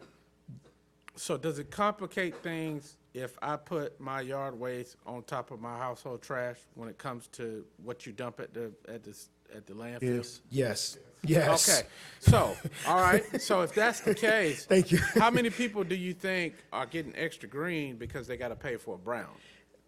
We don't know how people are getting extra greens. Well, we have suspicions on how people are getting extra Yes. greens. Well, somebody may move Yeah. out, so they'll roll the neighbor's trash can, but you need more containers for more stuff, but you have to pay for a brown, and it makes it complicated when people use a green and put brown yard waste in a green trash can, if I hear you right? But you don't have to use the brown can. They can use any sort of containerized. Yeah, I understand that. Right. But when they use a green and mix it with regular household trash, it makes it more complicated and time consuming on your end at the landfill. No, sir, they don't mix it. So we live close by, so our trash day is Monday. So you use your cart on Monday for household trash. That's all. Then if you have yard waste, you put yard waste in it after we empty the green cart, and we will pick that up on Friday. So what would you do with your bags of trash in the house while that's waiting? If you're like me, you might put it in the garage, just bagged up, and then when they empty your cart on Friday from yard waste, you then put your household garbage in there. So there's no commingling. So No commingling in the green if I cart. don't have a brown can and I've raked leaves this weekend like Mr. Thompson, Mm-hmm. and I put it in my second or third green trash can, and I roll that along with my regular garbage out to the street for Monday's pickup, does your man get out and say, oh, this has yard waste in it, so I'm not going to pick that up? He has an automated system, right? He goes by with the one-arm bandit, and if it's a green can at the road on Monday, on pickup day, he dumps it, correct? So they're supposed to be out on different days. But if he sees yard waste hanging out that cart, he's supposed to get out and tag that cart and say, this is not supposed to be in there. Please remove the yard waste, or we'll be back on Friday. That's what's supposed to happen. Yeah, the only thing I was thinking is that, and this may take a more inductive conversation, and council, I would hope that, we take a little time with this, because any change has a reaction. And so, not just budgetary, but I know this is a staff, you all worked hard to make it efficient, but I don't want to complicate and prolong tonight, because we got a lot of other items, but I would hope before we make a motion for adoption that we spend a little time, going through this. So. Well, Mayor, what I'd like to do is, for any council member that has questions, we would love to work individually with you all. As you may recall, we proposed to council a needed fee increase last year with the budget. And the council, given everything else that was at hand, and we knew that was not something that was popular ever, but we knew last year that was not going to be something that we were going to be able to sustain with council as part of recommendations. We committed to you then that we would look for ways in which to standardize the service so that, as one council member said, that if you are paying for a green cart, a blue cart, and then yard waste collection every week, that is the model that we have. Now, what I think I've heard is that if we run into situations where you have households which have have large families and they need other options, there's an opportunity for us to come back with you with options for families who may need more carts, and that may be for an additional fee. Most of us have had family functions at our house where you have more than standard amounts of trash, and I hope it's not illegal, but what I do is I wait until my neighbor pulls his out and I go over and put it back in Jeff's. I mean, it is, I think you've all, well, you should. That's why you're good neighbors. They use my brown cart all the time, and they Listen, don't, public, so please don't follow Mr. Manager's advice. it is not illegal. It is a full cart. But my point in that is that we do, we had committed to you to come back with some options about this. Staff said they spent several weeks looking at what's out on the street, and we would really welcome an opportunity to meet with any council member who's aware of any unique challenges for their residents, so that whenever council is ready for us to bring it back, that we have all those questions answered. Thank you. Councilmember Ingram.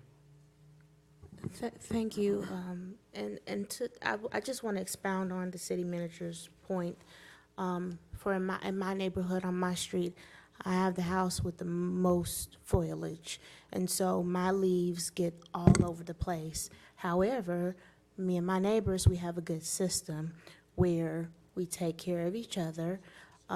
So even in your community watches, have the conversation about trash and who may need what, and utilizing each other's trash bins, and you never know what will happen. I know in my neighborhood we have that conversation, or we have that connection where I can put something and they can put something in mine as well. So as the manager said, it's not illegal.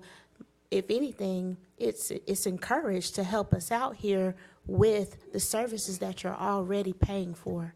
Thank you. Thank you. All right, council, any other questions, comments, actions? Councilmember Hondros. I move for a motion of consensus to accept the recommendations on proposed ordinance revisions for operations. All right, motion by Councilmember Hondros to accept as is. Is there a second? It's a consensus motion. Show of hands, those in favor? All right. All right. So,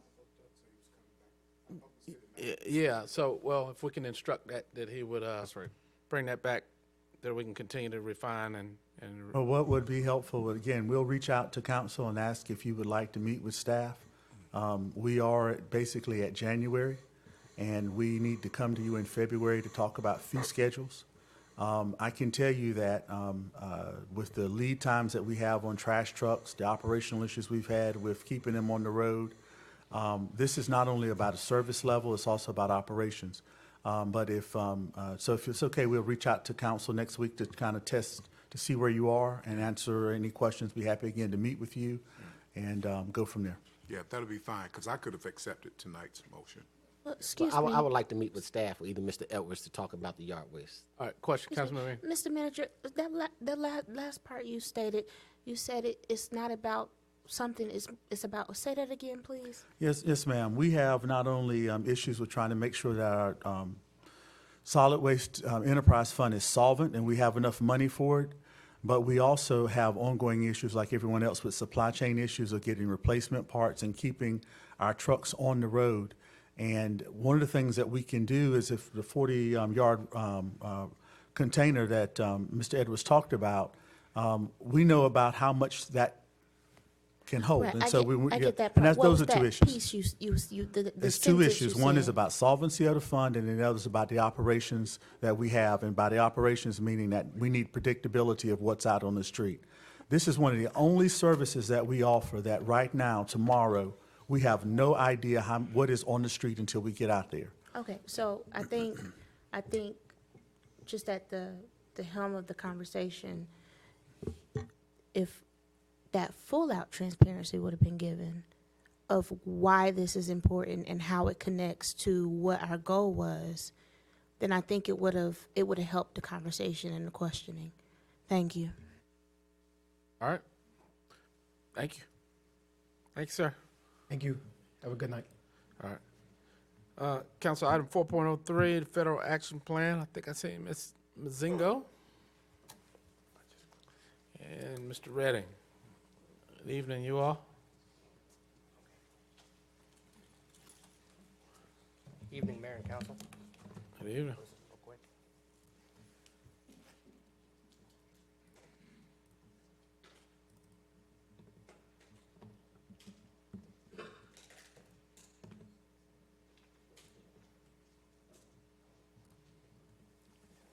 Okay, so tonight I'm here with Leslie Mazingo, she's from Strategic Consulting. She is our federal advocacy group, and we're here tonight to present the federal action plan draft and kind of go over the talking points that staff and Leslie's team have built for the past few months and are now here to speak to the council about. So just a couple things about Leslie's team. She brings 30 years of experience in local government between her and her 4 other staff. She is specialized in North Carolina and more specifically local governments in North Carolina. And they do a lot of work by being located in the state and in DC at the same time. Between her staff components, working with several state agencies, our DoD partners, and local governments in the region. For tonight, we're going to cover the action plan development process, kind of a once-over of how we developed this list of items. And then Leslie will go through the different actions items that have been listed on the plan, and we'll do any discussions and answers and then close it out for council's discussion. Excuse me, Mr. Mayor. I have a question for the manager.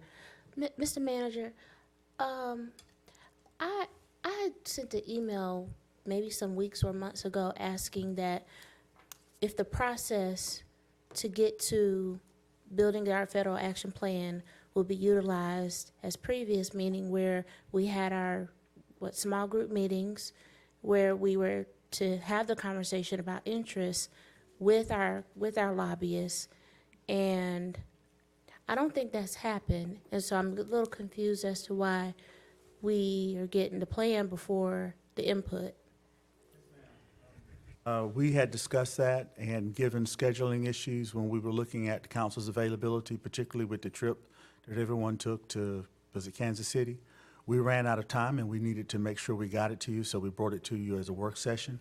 This is simply a draft. We do look forward to council's input tonight, and if there's something that we left off, we have time to add it. But in the interest of time, we wanted to make sure we did it before we got through the end of the year. But we simply had scheduling issues, but we had originally contemplated small group meetings with council, but we weren't able to facilitate that. Thank you. All right, council, we'll try to hold questions to the end of the presentation. Mr. Reddy? I'm going to bring Leslie up to carry on the conversation, sir. Thank you. Thank you. Good evening, everyone. Nice to see you. Good evening. So again, as Brooke was saying, this is that time of year when we like to review the federal action plan to make sure that we're addressing all of your priorities, matching those up with what we expect to be the platform issues going forward in the next Congress. So this is something that we do every year, but particularly after a midterm election or a presidential election, we like to reevaluate and make sure that we're addressing those. So the process that we go through to do that is we start off with your department leaders. So we had several meetings individually with the airport, you know, the ECD, fire, parks, recreation, as you see the list there. We go through those meetings, we get all of those notes together. We then have a meeting with your management team, so with your city manager and your ACMs. And then, as we are here now in December, bringing it forward to you all as the mayor and city council to get your recommendations and some guidance from you. And then we can go put that all into a formal plan for your final adoption. One of the things that I would like to mention, as always, is that this document, you know, the beauty of this document is that we do use this, we provide it to your congressional delegation. And they really like knowing that there's a format and that it's been approved by elected officials so they can work on anything that's listed here without stepping on toes, because you all have gone through a process, you've vetted your issues, and you've approved the overall plan. We will not get everything on the plan, and that's why you will see some things that, I mean, we put them on there so to raise awareness that they're priorities, so that we can bring those opportunities to you whenever they arise. And again, like I said, provide some direction. But as you know, the mayor, when he's there for you as Conference of Mayors or any other time he's in Washington speaking to this, the council, when they go in for the National League of Cities, we use this as a document. We use it as our marching orders in between. And again, you will see a few things, repeated from previous years because the work is not done. In areas like, affordable housing and in many other issues, it's going to always be continuous work. We may never see, we're going to always be trying to find additional resources. So to jump right in, make sure I get the right one, sorry. So as an example, that first list there in terms of the key corridors, that is something you will notice that you have seen before in terms of focusing on trying to get additional resources towards additional economic development at Murchison Road and Bragg Boulevard. That's an ongoing thing. Probably one of the main areas, and again, in the interest of time, knowing you have a very full agenda, I'm gonna it's in front of you, it's been in packets, but I'm gonna just highlight a few things. I'm not gonna read line by line. And take up all your time that way. But I do want to point out that, we've got some additional focus on workforce training opportunities because that is going to be a big piece of legislation that'll be moving through this year. So again, we like to match up your priorities with legislation as we know things that will be moving along in ways that we can attach it. We also, we did some additional language about the athletic facilities through a grant that's known as the Defense Community Infrastructure Program, and that really is a readiness grant that allows local governments to have more, to build up their resources to support military families, and we're looking at a sportsplex, as part of athletic facilities. So we've had some additional language there. I'm going to pause for a moment at each of these to, Mr. Mayor, I'm assuming you'd like for me to pause at each section and provide feedback rather than the end? Okay. Yes, ma'am, if you could. I know it's a large list, so. We have a lot of priorities, right? Oh, yeah.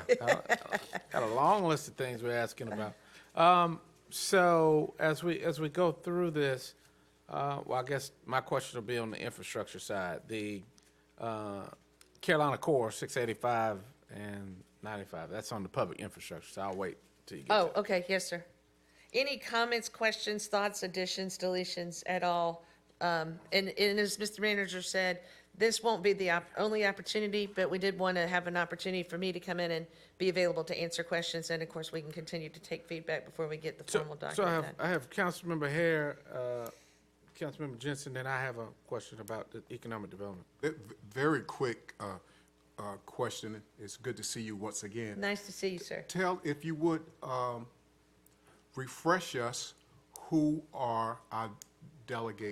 is our delegation now? We just had an election.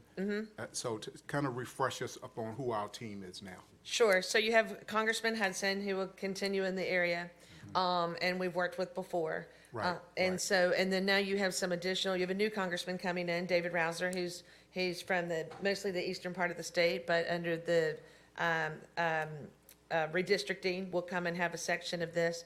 And that's really important because with the positions that, with the Republican majority coming into the next Congress, Congressman Rouser actually will be the likely chairman of a subcommittee with transportation and infrastructure. So he'll have a very important role there, and that's a great opportunity for all of y'all. And then Congressman Hudson actually will also still be on leadership, and of course they'll be in charge of the House side. So you have two great members who have seats at the table. It's those two.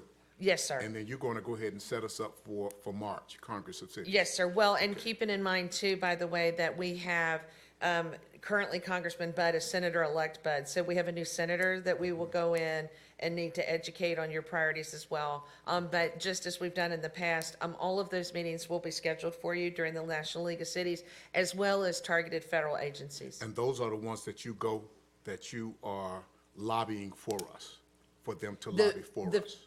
Right. So The what names we that will you do when it just- comes to the federal agencies is we will look at the grants that we have pending where we need to have some additional push. and we will set up those opportunities, because they really want to hear from the elected officials. Of course. You know, I mean, you all are your best advocates, and they want to hear from you. And so we will set those up where those grants are pending so that you can make a difference by going and speaking passionately about the projects that will make a difference here in the city. Thank you. Thank you, Mayor. All right. Councilmember Jensen. Thank you, Mr. Mayor, and good to see you again.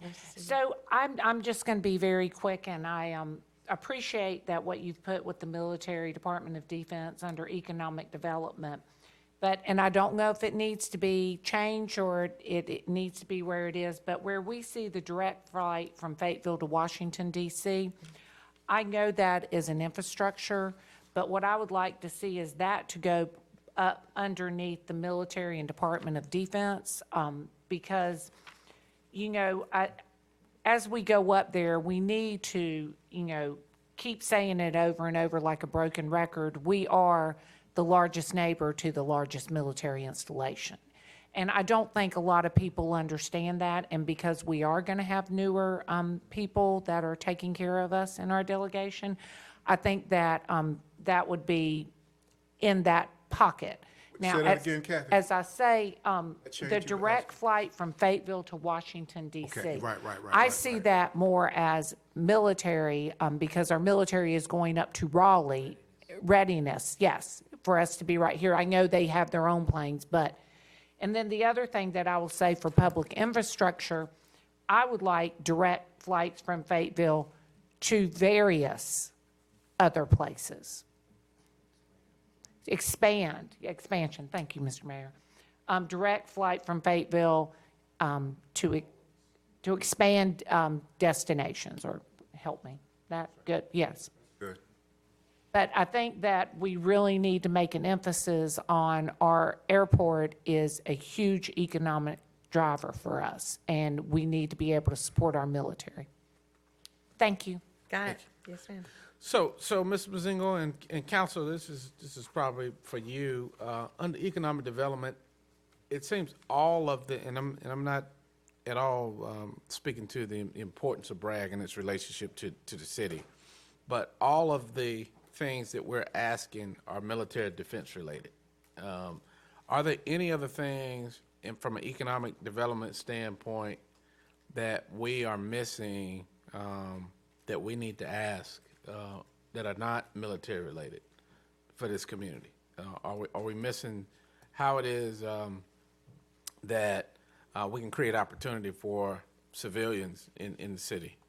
Military is very important, but every one of these priorities under economic development, except the economic development of Murchison Road, says Military Department of Defense. So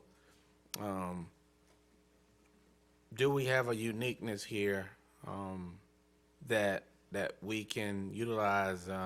You know, Mr. Leslie, you can speak to that. If there are some priorities of the administration, I know there were a few special programs that they had that you may be aware of through some of the federal bills that were passed, from IRA to climate to other, that create opportunities for economic development that we're missing. Well, you know, Mayor, as you said that, I actually was looking at this thinking, you're making an excellent point that I wish I had thought of to bring forward.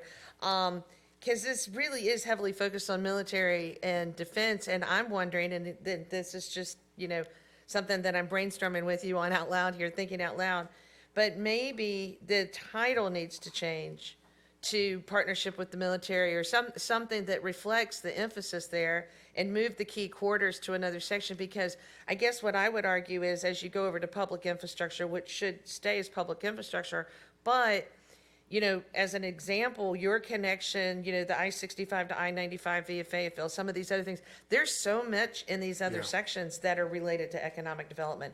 Your Choice Neighborhoods Initiative, really, at the end of the day, is economic development, But what too. about this, on that title there, what if we were to say, and civilian investment, or something along that line? Because what I was going to ask, and very good point, Mayor, for us, but I was going to ask, did not we have something, I remember when we sat down with Congressman Hudson, whenever it was, did not we talk about some type of grants for supporting civilian training or something? I just feel like I remember a conversation that we had. That is the HR portal that you see listed at the front. It is actually funding that you did receive, and it's now in the implementation stage. Yeah, So- no, I see where she is. Yeah.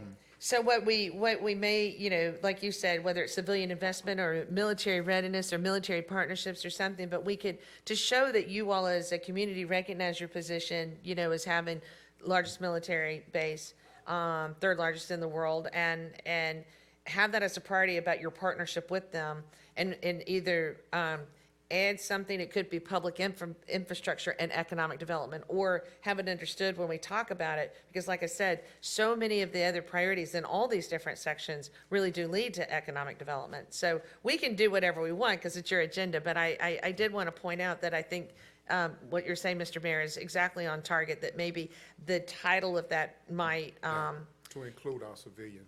it needs to, yes, input, sir. yeah. Yeah, it needs to include the civilians. So thank you. Councilmember Jess? Thank you, Mr. Mayor. So we were having a little sidebar here, and you are correct. I think the mayor brought up a great point. So what I will say for those that have not come up to Washington with us up on the Hill, you do a great job in making us very well prepared, and we look like we know what we want and how we want to do it. So thank you for that, and I appreciate this conversation. So we're not talking in circles. We're just crossing our T's and dotting our I's. But what I was saying to the mayor over here, I think that maybe where we see the issue, and I don't know if issue is the word, but I think economic development needs to kind of be by itself. And then we have another place that says military and the Department of Defense. So they have their own square. Okay. Because we are, you know, not everybody has what we have. And we are forming a great relationship with them that has been in the works for 5 years. And I think this is one of the first times that we can say the city of Fayetteville and the military base that we are talking about building things together and collaborating. We have always collaborated, but we're doing it at a completely different level now. So I think it needs to be its own little box up here. Okay. So, and Ms. Mazingo, I don't know if this is a part of another section, but looking at our priority list when we left our strategic planning, some of the things that the council highlighted, you know, increasing home ownership, which I know home ownership and affordable housing was a big thing, workforce housing with the administration, and a lot of those initiatives they passed were along that line. Industry and business recruitment and investment. So if there are any dollars that can help the community prepare to bring in more industry, particularly as electric cars are electric car manufacturers and some of those type businesses are expanding. You know, I know the administration, I was looking last night, has made a point in bringing manufacturing back to the states, importing jobs back into the country.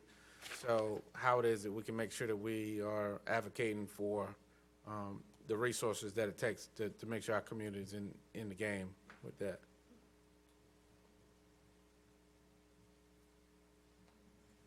Got it. Yes, sir. Okay. Council, anything else? All right. Keep pushing, ma'am. Okay, well, so I guess that's a good segue into public infrastructure. One of the things is you'll see that we've got the direct flight, and we'll change that. So I've noted your language change there. And really, when we met with the airport director, a lot of emphasis was placed on the international arrivals terminal, so we really ramped up that particular section.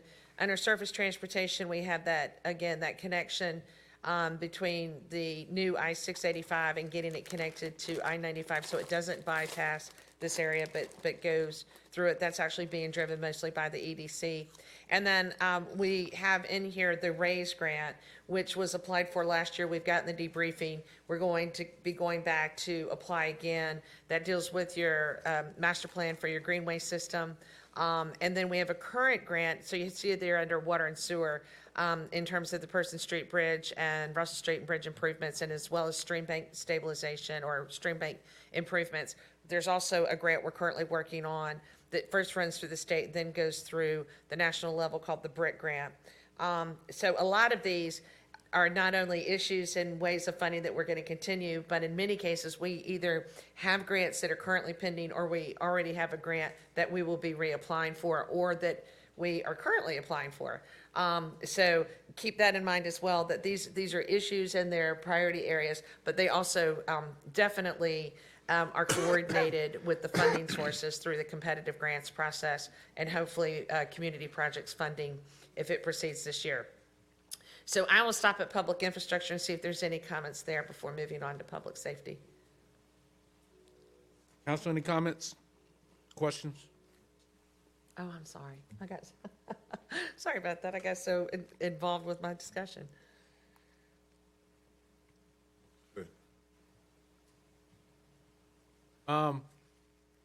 Ms. Mazinga, where's the railroad discussion? I know we had mentioned that before. I know there's some new federal assistance going to railroads. They gave some additional dollars. They helped them work through some things. If there are any additional federal resources to encourage or promote railroad connections, or to help us with some of our current transportation connection problems with our rail system. I know that was something we mentioned when we had the benefit of Mr. Tillis's office here.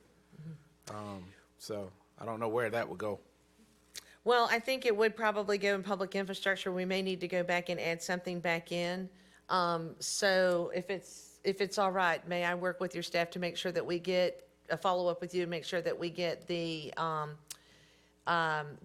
wording right in terms of what we want it to say there. But I'm assuming we mean in terms of connection to get the rails line through to to Raleigh and back and forth. Yeah, I met with Amtrak's representative, and she was new to the area. They had hired a new person specifically for this area, but I'm not sure if the council knows, but Amtrak received some additional dollars. They added some routes that go from Raleigh to Wilmington, which went around us. So we want to make sure that we are, advocating to be included in all of that, those transportation conversations. Okay, we do. We need to modify that section to better reflect that. So that'll be taken care of. Council, anything else in public infrastructure? All right. All right, public safety. So as you know, we've got some areas there that we've been working on in the micro grants, de-escalation of violence there. A number of these areas, quite frankly, are again put forward because they're ongoing issues that we'd like to continue to look for those resources to help support. So many of these you will have seen before, but again, want to give you an opportunity to provide input.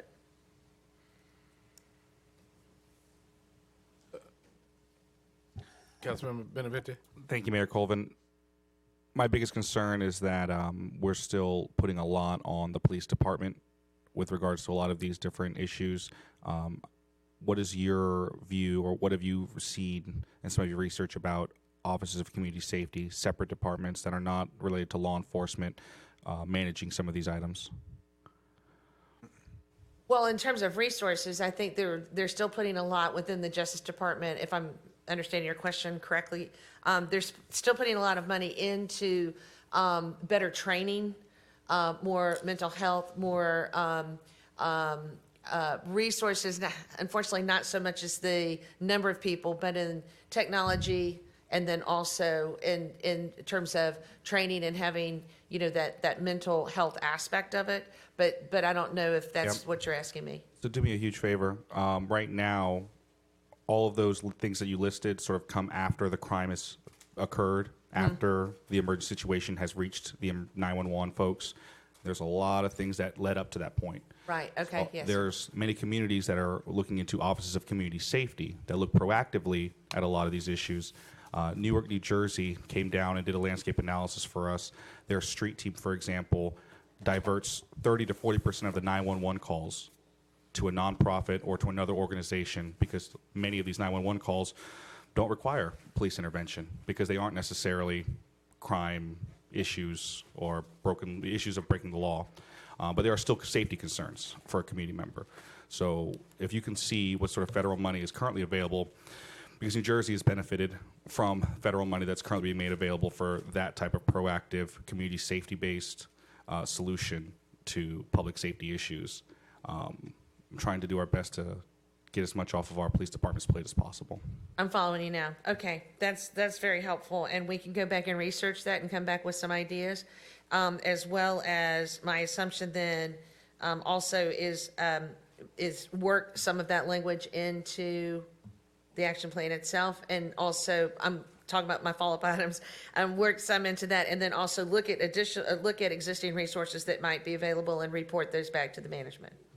Okay, yes, sir. And now, Ms. Mazinga, we certainly have for all resources and dollars. Now, I want to make sure that we clear, because council's still working through what percentage of, and how we address public safety and what percentage is law enforcement versus other. So, I mean, I wouldn't go down that road. I would just give the availability of what is there for community-based mental health and alternatives. Right. But not necessarily articulating it quite like some of those communities that it would reference, because I don't know that council's there as a Okay. whole.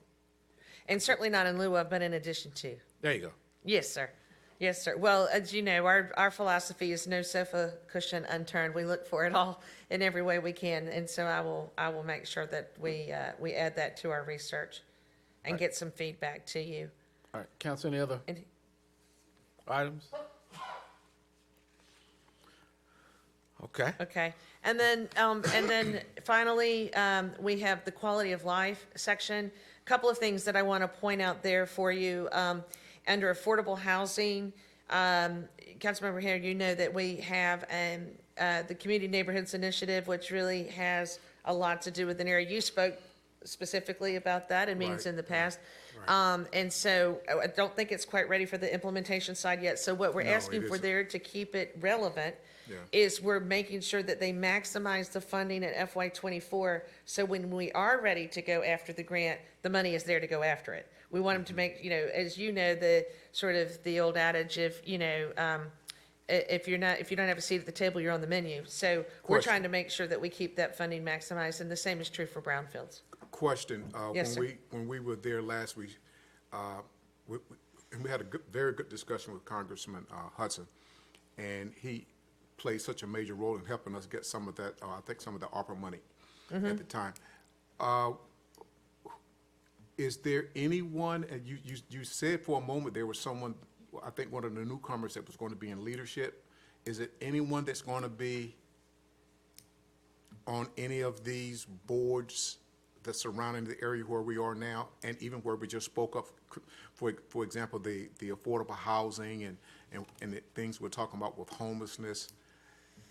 Well, so I was talking about that Congressman Hudson is part of the leadership of, part of the lieutenants, if you will. Right, I knew he was. Yeah, It yeah, still so is. he'll have that leadership position. I was mentioning that Congressman Rouser will have likely a subcommittee chairmanship.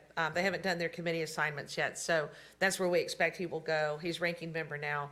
So he's ranking member now, and he'll move over to the chair of that subcommittee. Okay. Where we'll have the, in terms of some of the things, there are other positions. Of course, Senator Tillis will continue many of his positions, particularly as it deals with veterans and armed services and judiciary committee. But what we'll be waiting to see, and we won't know until the new year, is where Senator-elect Budd will end up. His committee assignments, could end up in some of those other areas that we're looking for. Okay, okay.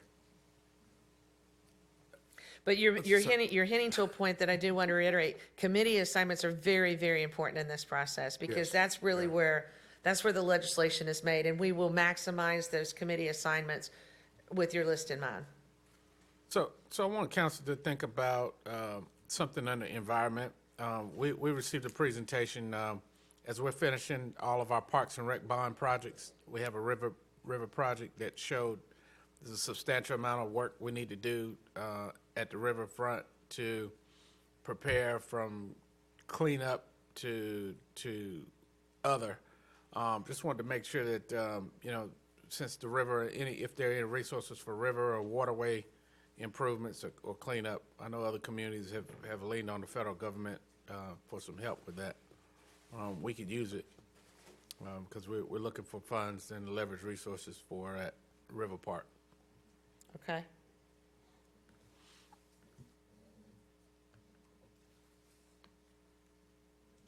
Great. Council, any Anything? other items? Let them know we coming. Oh, yeah. For sure, for sure. We'll be there in March. I don't know what a brownfield grants. So that's cleanup from some contaminated sites, and there were some resources there. And I think how's that been going? We've been getting that ever since I've been on council, but I don't know if we're making any progress. I know PwC had a new position on that, I thought, but that may have been another site. So tell us about that, Mr. Manager. Oh, we can get you some information on that as well, Mayor. We do have TextFi site, which is one of the ones that we still have under our control, and PwC was working to try to make that a green campus. And so it'd probably be appropriate for us to ask for an update on that efforts as well, and there may be some federal money in that too. But Mayor, one of the things that some of you may recall, I know Mr. Hare does from his time on council, at one time we would jointly go to Washington, D.C. with the city and the county. The county also uses Leslie, Ron, and Debbie as well. In addition to going to NLC, which we had a great time the last time we went, and it was very informative with the members that were present, we also found it some value to look for opportunities that we could go when they were maybe not as rushed with everyone else from all the other districts. And I think to the extent that I'd like us to consider at the next city-county liaison is for us to present the city's legislative agenda and the county to present it, and then we could hopefully be able to endorse both. That I think gave us a lot of leverage when we went up to do that together. Still would not negate all the councilors who go for NLC to go up as well, but we could also do some targeted attacks in smaller groups, which I think is also very helpful as well, so that you can have more time with them instead of 15 minutes and then the next group comes in 15 minutes. But I think Mr. Harry was correct. Those were very, very valuable, and I think the folks who went to those NLC, I think that was Councilman Banks McLaughlin, of course, Ms. Jensen, Mr. Hare. Mayor, I know you've been as well many times, but would really like for us to take a look at the county's agenda too and see if we could not cross-endorse each other's as well for additional and added support. All right, Councilmember Jensen. Thank you, Mr. Mayor. So I'm going to say this, City Manager, I love the idea, and I think it's time that we do that. But with the conversation that we have had, I also know that somebody from Fort Bragg is willing to go up there with us. So I think when you're at the city-county liaison meeting, we need to make sure that we invite them, I guess, to the quote-unquote party up on the hill to come with us, because that will be a strong force for all of us. And I would say I would even ask the school board. Thank you. All right, council, at this point, the staff is looking for consensus to ask them to return with a finalized FY24 federal action plan with the modifications and adjustments we discussed. I motion we recommend council's consensus to return to the finalized 2024 federal action plan adoption for December 12, 2022. All right, so there's consensus motion by Councilmember Thompson, Sir, seconded by second Councilmember Jensen. All right, those in favor? All right, thank you. Thank you. Good to Nice see to see you. everyone. Appreciate it. All right, Council, moving to item 4. Sorry, moving to item 4.04, disparity study. Oh, we've been waiting about 3 years for this. Ms. Toon and her team. Good evening, Mayor and City Council. Good evening. Go ahead. Good evening, Mayor, members of council, and city staff. I'm Jody Picarella, your Chief Financial Officer. We're here tonight to report on the results of the first quarter of fiscal year 2023 Small Local Business Enterprise Program and the final results and recommendations from the disparity study. Finance Purchasing Division, led by Assistant Chief Financial Officer Kimberly Toon, will be presenting the results and recommendation. And here's Kim. Thanks, Jody.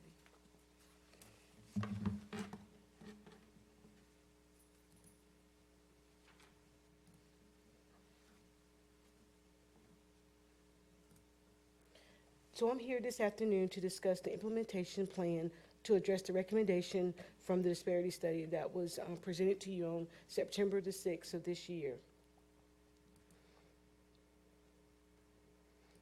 So we'll talk about our city stakeholders and roles. So we will have first our city manager's office, who will give us the overall guidance. Then we will have our finance department, which houses the purchasing department. We will talk about our procurement policies and procedures, where we will collect the data and have maintain the data. We will have contract compliances. And then lastly, we will talk about the role for our department directors, and project managers. They are key in this process because they will be on the first line handling of our data that we're reporting to purchasing, and also our outside business partners that we're currently gaining. So here's a timeline that we are recommending for our recommendations for our disparity studies.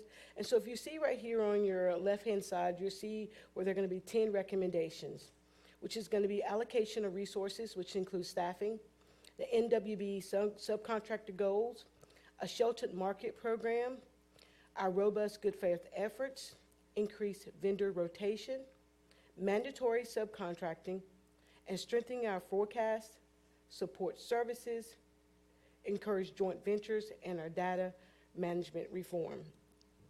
So what we look at is the first one on the allocation of resources and status is that we're going to be coming to you for a position. So currently we have 4 full-time employees and myself, which be 5. And so what we're needing is that, based on the disparity study, they recommended that we add 1 to 2 additional staff to our position. And that position that we're asking for is called the contract compliance position.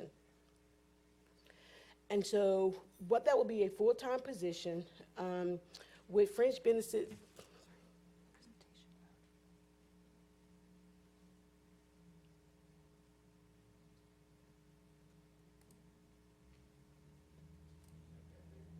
I was hoping that's what you were doing. Oh, sorry. I didn't want to say anything. Our iPads are not loaded. Yeah, mine isn't either. Yours loaded? Yours don't count. I apologize. Oh, it just came through. I apologize. It was just spinning and spinning and spinning. So as I was stating, that the disparity study that was conducted by Griffin and Strong has requested that we add 1 to 2 contract compliance positions to our staff. So we'll be working with our city manager and our budget office to recommend and to request a position. The salary would be $85,000. That's including all the salary benefits and auxiliary costs. And then to include that, well, we're looking at our core departments, which would include some of our bigger, larger departments like Parks and Rec and Engineering, where they also will need additional staff to help us collect this data.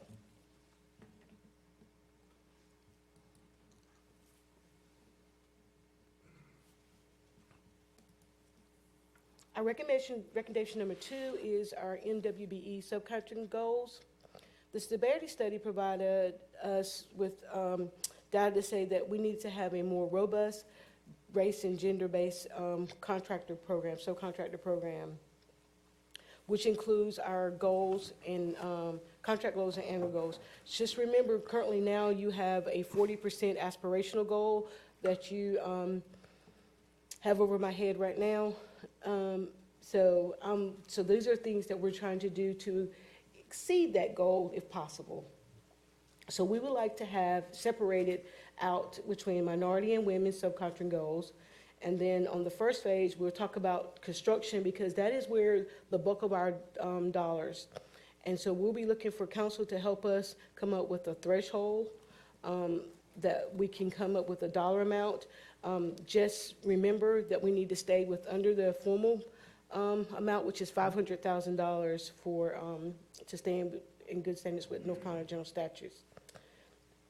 And then in phase 2, we'll talk about lowering the thresholds for other hour procurement.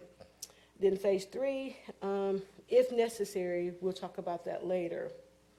And then We ask that we may look at our internal aspiration goal, as I just spoke about, the 40%, to see if there's any movement on that. And then we'll go and look at, discuss with legal and look at our general statute review.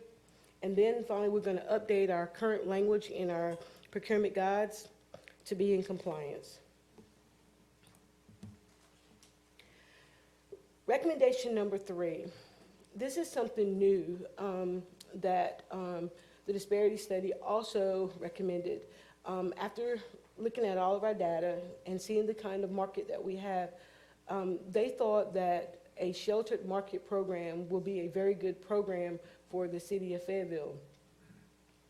And what that does is that it's only going to do contracts with small business. And so there are going to be certain bids, the RFPs that we will put out, and they will only be extended out to those small businesses. And again, that would have to be under the formal construction range of $500,000, but there I would need some guidance from council on where you would like your threshold to be. And then currently on our robust good faith and efforts. Right now the state says that we only can enforce 10%. So what that means is that a prime can turn in a bid and they can put in that they tried to get 10%. They can show the documentation where they had through emails, phone call logs, and say, hey, we only could get 7%. So what we're coming up with, and the state is also making some changes on this currently now, is that we're going to be able to say, hey, if you don't meet your 10%, and if you do not show your good faith effort, then we're going to reject your bids, and we'll put it back out. Excuse me. Go ahead. And so you're saying that the state is looking at that as a policy ordinance across the state now? Yes, sir. And so they also are looking at, we didn't get the final answer today, but the state has also requested to increase that to 20% for good faith effort, but we're hoping to hear that later. That's what they have presented to the state. Okay. So we I hopefully like have the way, that. I mean, that sounds good. Yeah, it does. We hope to hear something probably in the early part of next year, we're hoping. I've got several questions here, so I'm waiting on you. Okay. So then they recommended also for us to increase our vendor rotation. And let me just give you an example of what they use for us, and it's like we use our IT department. So we would say that if we needed some services from IT, that just particular services, that we would go to our big box like a Microsoft. And so we will constantly go to that Microsoft because that was who we felt they could to address our need quickly. But what we failed to do was that we was reaching out to our community here in Fayetteville to see if there was any small box IT companies that could provide the same services. And so that's something that we want to work on and try to make sure that we are aware and constantly looking for these small IT companies. I mean, that was one of our biggest the discussions that we had with our disparity study, and that was one of the recommendations because IT is where we probably can do a lot more diversity. So, and then the mandatory subcontracting. So this is where it goes back to, we talk about our subcontractors, is that we're in our construction, is that where we're gonna need the guidance from council is to tell us where to determine our thresholds. And then we'll also, have a plan, and then we'll go back with legal and work with legal and then our general statutes to make sure that we're within the North Carolina general statutes. And then this one is strengthening our forecasting. We know that we're going to have, and this additional person that we're requesting is going to be a big part of this, is that we can get out into the community a little bit more and just meeting with our vendors and just whatever the opportunities, and we're hoping with this new bond just passed and the public safety, is that we'll be able to advertise a lot more, do a lot more outreach events, and have the staff to be able to do it, and to work with our marketing department to help us to get it out on the street.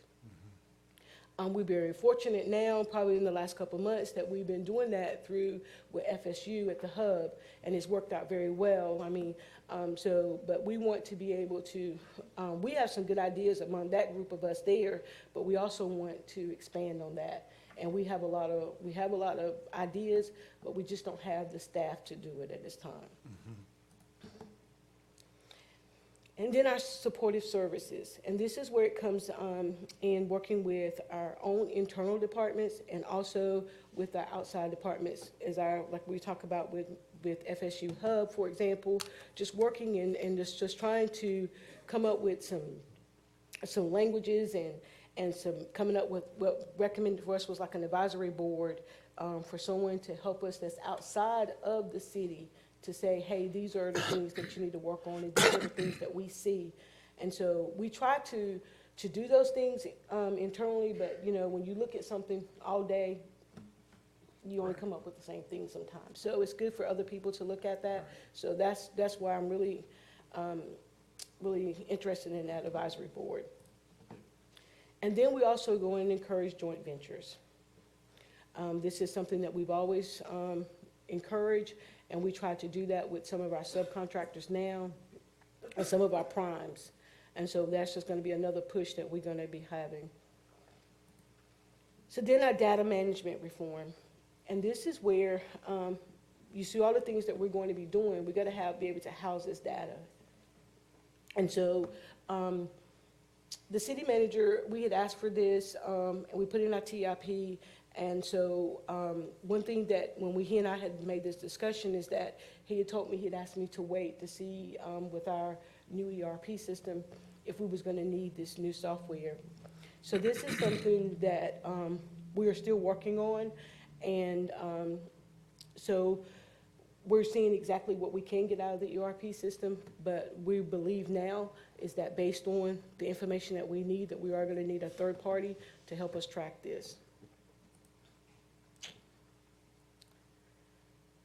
So this is where we are. We're going to continue to develop processes and procedures to implement the recommendations that we got from Griffin and Strong. We're going to evaluate the resources, and then we hope, if council approves, to implement. So I stand ready for questions. All right, go to Councilmember Hare, and then I have a couple. Okey-dokey. It's not often I get the first opportunity. Thank you, Mayor. Ms. Toom, thank you. This disparity study and things along this line, we have been discussing 10, 15 years.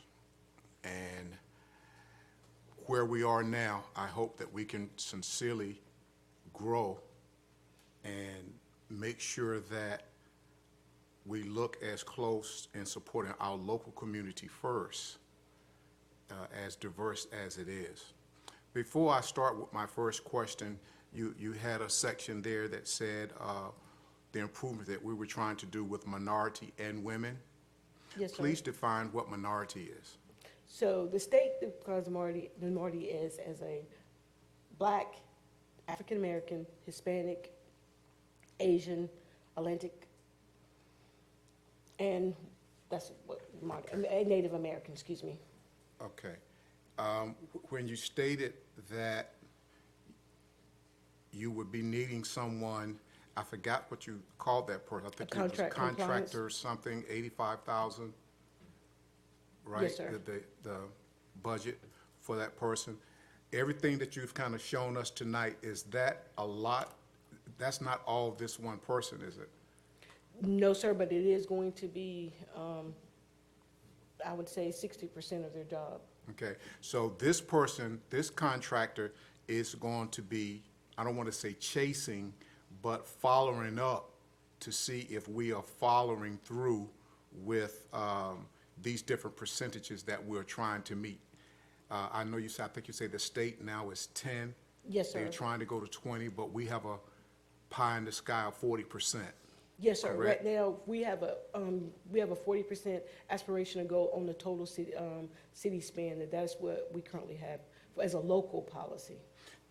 So I'm liking what I'm hearing, and so I would love to see how this comes together as we move forward. This shelter market program, which is basically looking at small local vendors, I guess up to excess of 500,000 bids. Okay, kind of explain that. And we're talking about of course, everything we're looking at local, but especially our smaller local Fayetteville folk. Kind of explain that sheltered market program and how we're trying to meet that with the 500K. Okay, so before we had we came to meet with you all on September, the city manager, he called a meeting with basically the stakeholders, and so we went over our findings and recommendations. And so the recommendation from Griffin and Strong was recommending the sheltered market program. So that task was given to the city attorney and myself to look at that. And so she and I have been working on this sheltered market program. And so we reached out to our peer cities, and Greensboro was one that we was working with. Theirs is not called it's not called the sheltered market program, but it has the same meaning of it. They wasn't able to get it passed as that name. And so the young lady, her name is Allison Staten, who is over this program. So we had the opportunity to speak with her, and so she kind of walked us through all the steps that it would take to implement this program. And so what this program will focus on is that you would have a certain bids, and when council lets me know what that threshold can be, remember, it has to be below the $500,000. So say, for example, if you say contracts for $200,000, then that means that we will look at the list of contracts that we believe, based on our engineering estimates, that will be below that $200,000. And then we will put together those bid proposals, and we will only let those out to that particular group of folks, prime contractors that's in the construction realm. And so they will be only competing against themselves. They will not be competing against the big, larger firms. And so that's basically what it is. And then the sheltered program, as it is now, that you only should stay in that program between 3 to 5 years. Okay. And hopefully you can grow yourself out of that program. Yeah. Okay. Now, two more questions, and I'll be done for this round. The vendors, the contractors within this sheltered market program, we're finding them, right? I mean, we're Yes, sir. marketing. There will be an application process, and that's something that we'll bring back to you later, because those are things that we're going to need guidance on. Also, because once we set the threshold, then we can build the rest of the process for the application and the criteria. Okay, my last question was the 500,000. Why is it that you're asking for us to give you a threshold? I mean, why not it be 500,000? Okay, it can't be 500 because that starts at 500 is the formal, so it's anything below. So Below when the I was saying- 500,000. Yes, sir. Okay. So you can go from 0 up to 499. Okay, all right. Thank you. Thank you, Mayor. Thank you. All right, thank you. Thank Ms. you. Toome, great job. You know, this has been something that's been a passion. So I'll be real quick. Where are my notes? So I know there's a lot of emphasis on construction contracts. You know, that's the easiest built.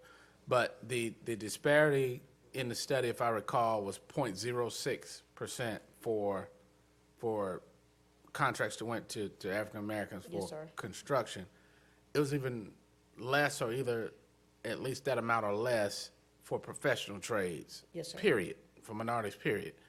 So what are we doing to build a capacity for professional trades? So are we encouraging these joint venture programs with architects, engineers, service providers? Are we doing kind of something similar to the Contractors College for professionals? How do we build capacity for that space? Yes, sir, and I'm glad you brought that up. So the Contractors College that we partner with Fayetteville State's hub office is something that we're trying to address that. And that was a great event. And since then, we've had other contractors that are in the CMR risk that have reached out to us to do the exact same type of event. So that is what we're going to kind of focus on. And we are trying to schedule a training for our staff on the CMR at risk. I've asked for permission from our city manager, so we're going to be looking at that to have a training, internal training, because we believe that that is where we can grow our numbers for minority participation in that realm of construction. So, but we believe that our staff needs to have some more updated training on that. And I appreciate that. Let me reframe what I'm trying to say. In order to build anything, you got to have an architect and an engineer to draw it. Yes, right? sir. And so I think there has been, we haven't really looked at that space. You know, we go straight to the construction. How many guys do we want to have to become a GC or general contractor?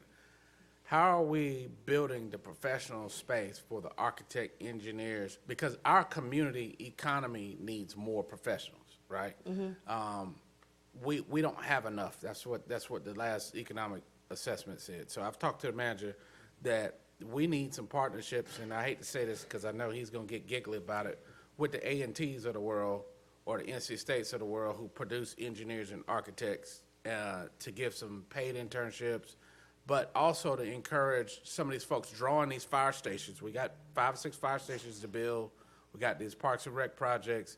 How are we encouraging them to train the next prime architect professional person? So that's a wonderful idea, and I support anything for A&T. So, but to answer your question, that was one of the questions that I asked when we were doing the. I mean, when you said that, I just knew. Excuse me, but I just knew. I was just said, okay.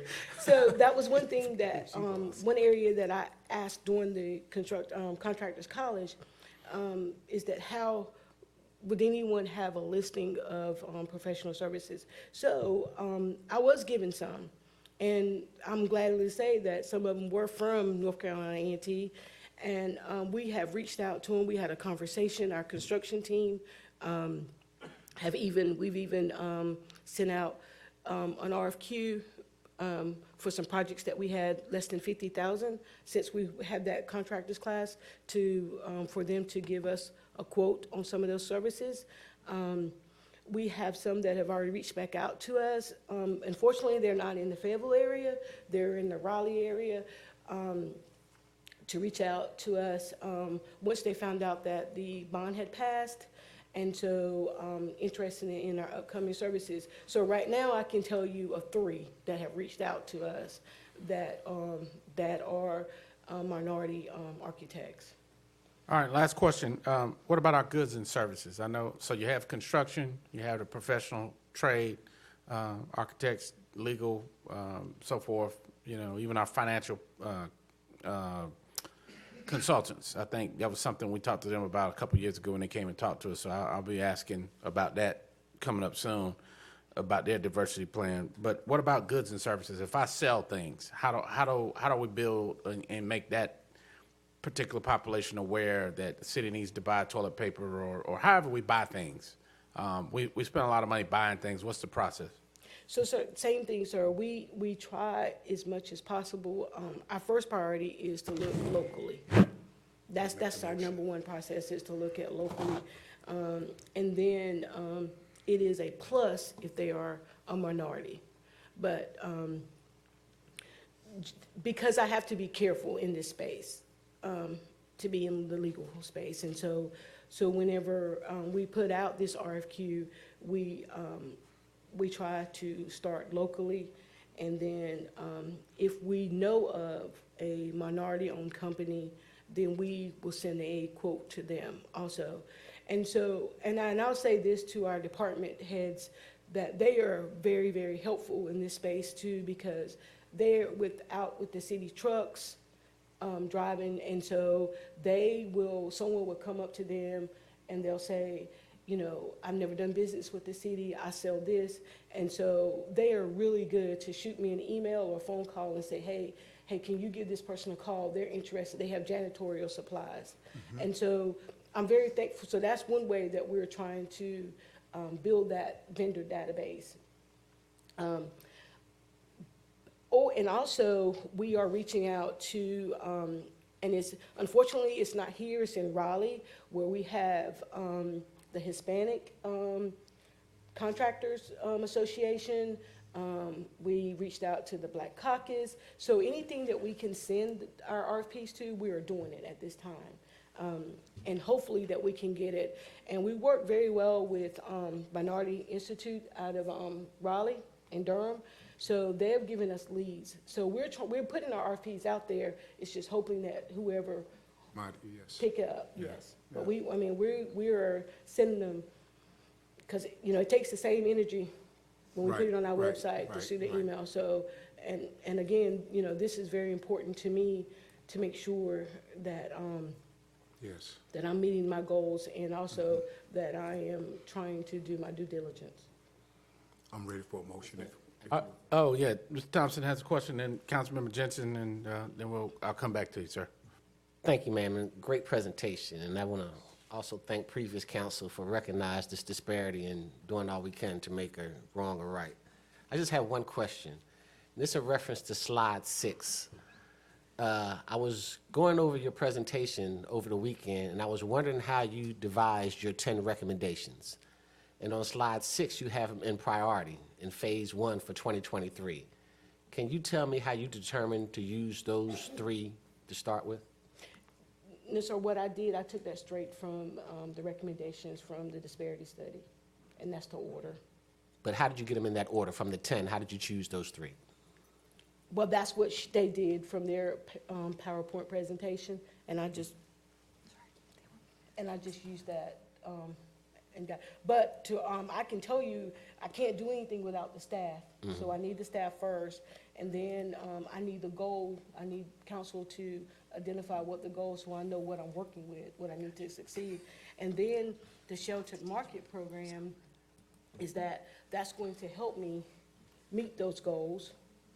And then if I have robust good faith efforts, then if they're not meeting the goals, then I can reject it to try to find someone that will meet our goals. And then, let me just say, that was one of the ones that I had wrote down that you had left off, and that was the robust good faith efforts. oh, okay, I apologize. So how come wasn't that one in phase 1? Let me ask that question then.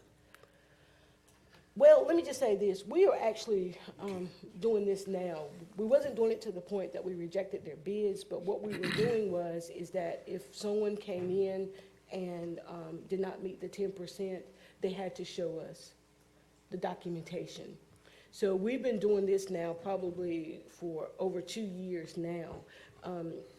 And so what happens is now is that when we get our bids coming in now, they send that log with their included in their bid documents to show. So we have been doing that the whole time. Jody and I talked about that slide, and that's why I did not.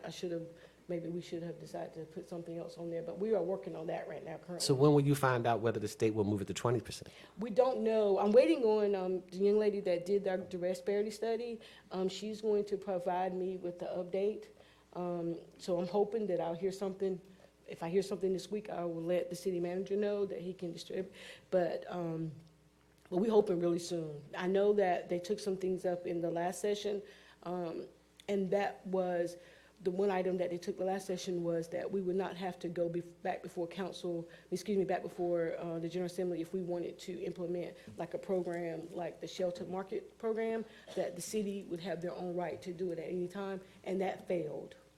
So so the other part is the good faith effort. So I'm not for sure, but as soon as I know something, I would let the city manager know. One follow-up. If these 4 recommendations are going to be implemented in 2023, and the mayor stated that 0.06% of the bids were minorities, will we be able to see that reflection change at the end of 2023? I pray so. Thank you. And then if I wanted to just say something, it's going to be in my next presentation, but while we're on the disparity study, when we talk about that percentage, that was based on the combined statistical area, which concludes what they used was DOT section. So we're in section 6 for DOT. So what they took was every division of DOT that we've ever done business with, and that's how they came up with that percentage. So when we get ready to talk about on my next presentation, our local, which is in our MSA, you'll see a little bit different number. It's not where we want it to be, but it's an increase. But when you're talking about all over the state of North Carolina, and we're doing hit and miss. And also just remember that during the time of COVID, NCDOT had basically shut down. They were not doing any contracts. So we had prime vendors coming from everywhere in North Carolina when they saw a bid posted. So we were doing business with people that we had never done business before and probably would never do business with them again. Thank you, Mr. Mayor. Yes, sir. Councilmember Jensen. Thank you, Mr. Mayor. Thank you, Ms. Toon. I just have one question, and thank you for your report. And like everyone has said, it's been a long time coming, and you've done a great job, and thank you for it. But I heard you say something, and I read through it, and I just want to make sure. So when we were talking about supplies, we'll talk about paper, pens, everything like that, and for some understanding, I might be wrong, I know that there's a level that if it's underneath, we can, pick local or things like that. So I guess the question that I want answered is, so let's say there's something that we need here in Fayetteville that maybe a minority business does not have. Do we go outside of Fayetteville to find it? But if there is a business that is a local business, I'm just trying to make sure that we don't take business away from local business to hit certain check some boxes. Yes, ma'am. And that's what I wanted, hopefully I made clear, is that we start local first. Okay, so if there is not a woman-owned or a minority business, but there is a business here in Fayetteville that they're the only one that carries something, we won't go outside of Fayetteville. No, ma'am. Okay, Not I to just meet our wanted goals, that. no, ma'am. Yes, okay, great. And your numbers have been going up, I know, by the year, and y'all have been doing a great job. Thank you so much. So thank you. Thank you. Councilman Mahondros. Mr. Mayor, Ms. Toon, thank you for the report. Did I hear you correctly, excuse me, or understand correctly that you were recommending an advisory board? Yes, sir. Can you share your vision of the advisory board with me, just in a quick nutshell? So we have not met on that, excuse me, go ahead. Okay, we have not completely met on that. These are just some things that we came out of our disparity study.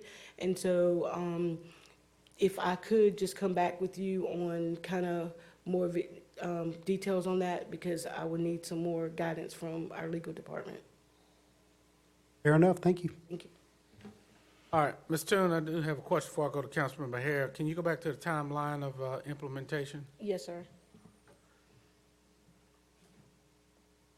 So it shows that this would take all of next year, even though we're doing a number of these things anyway with our local program, right? That we Yes, are sir. encouraging joint ventures. We're asking for goal.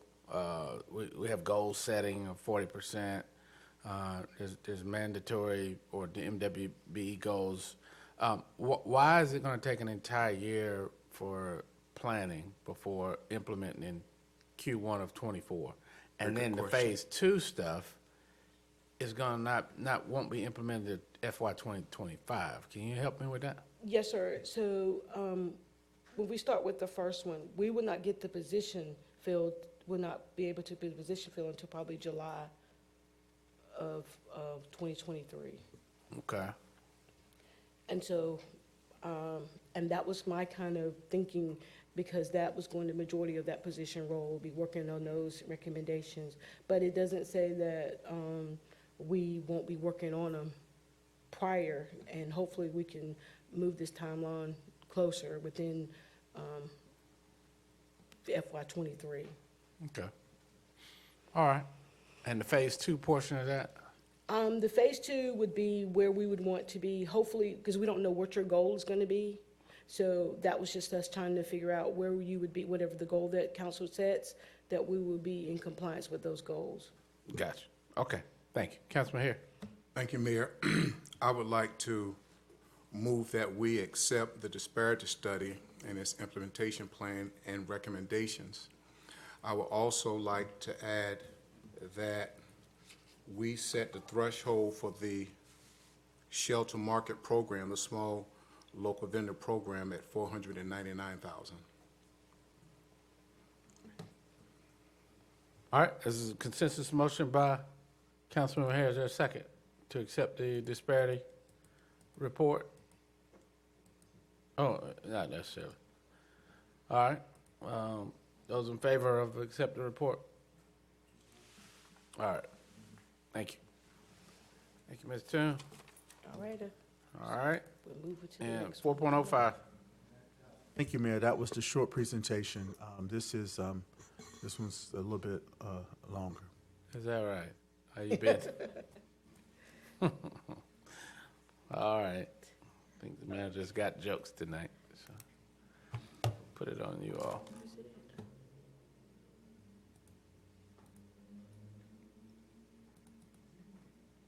don't see it.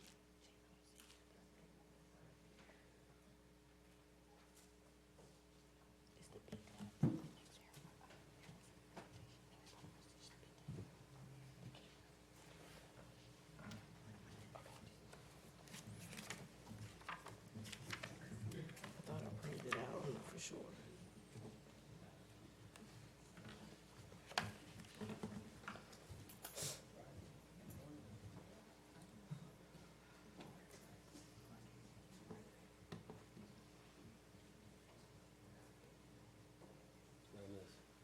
We just approved.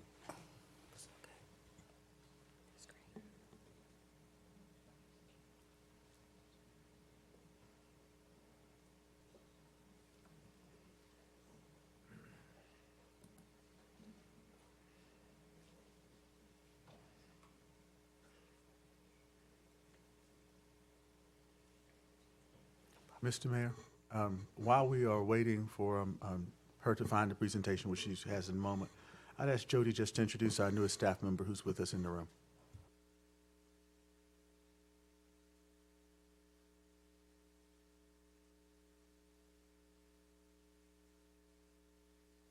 To your work session for his first full day. We're really glad he's here.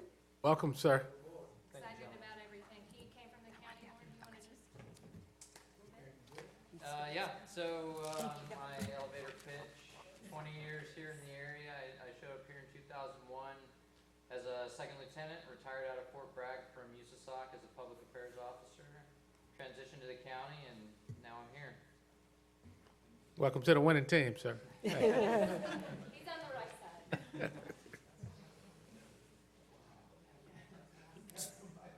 You ready?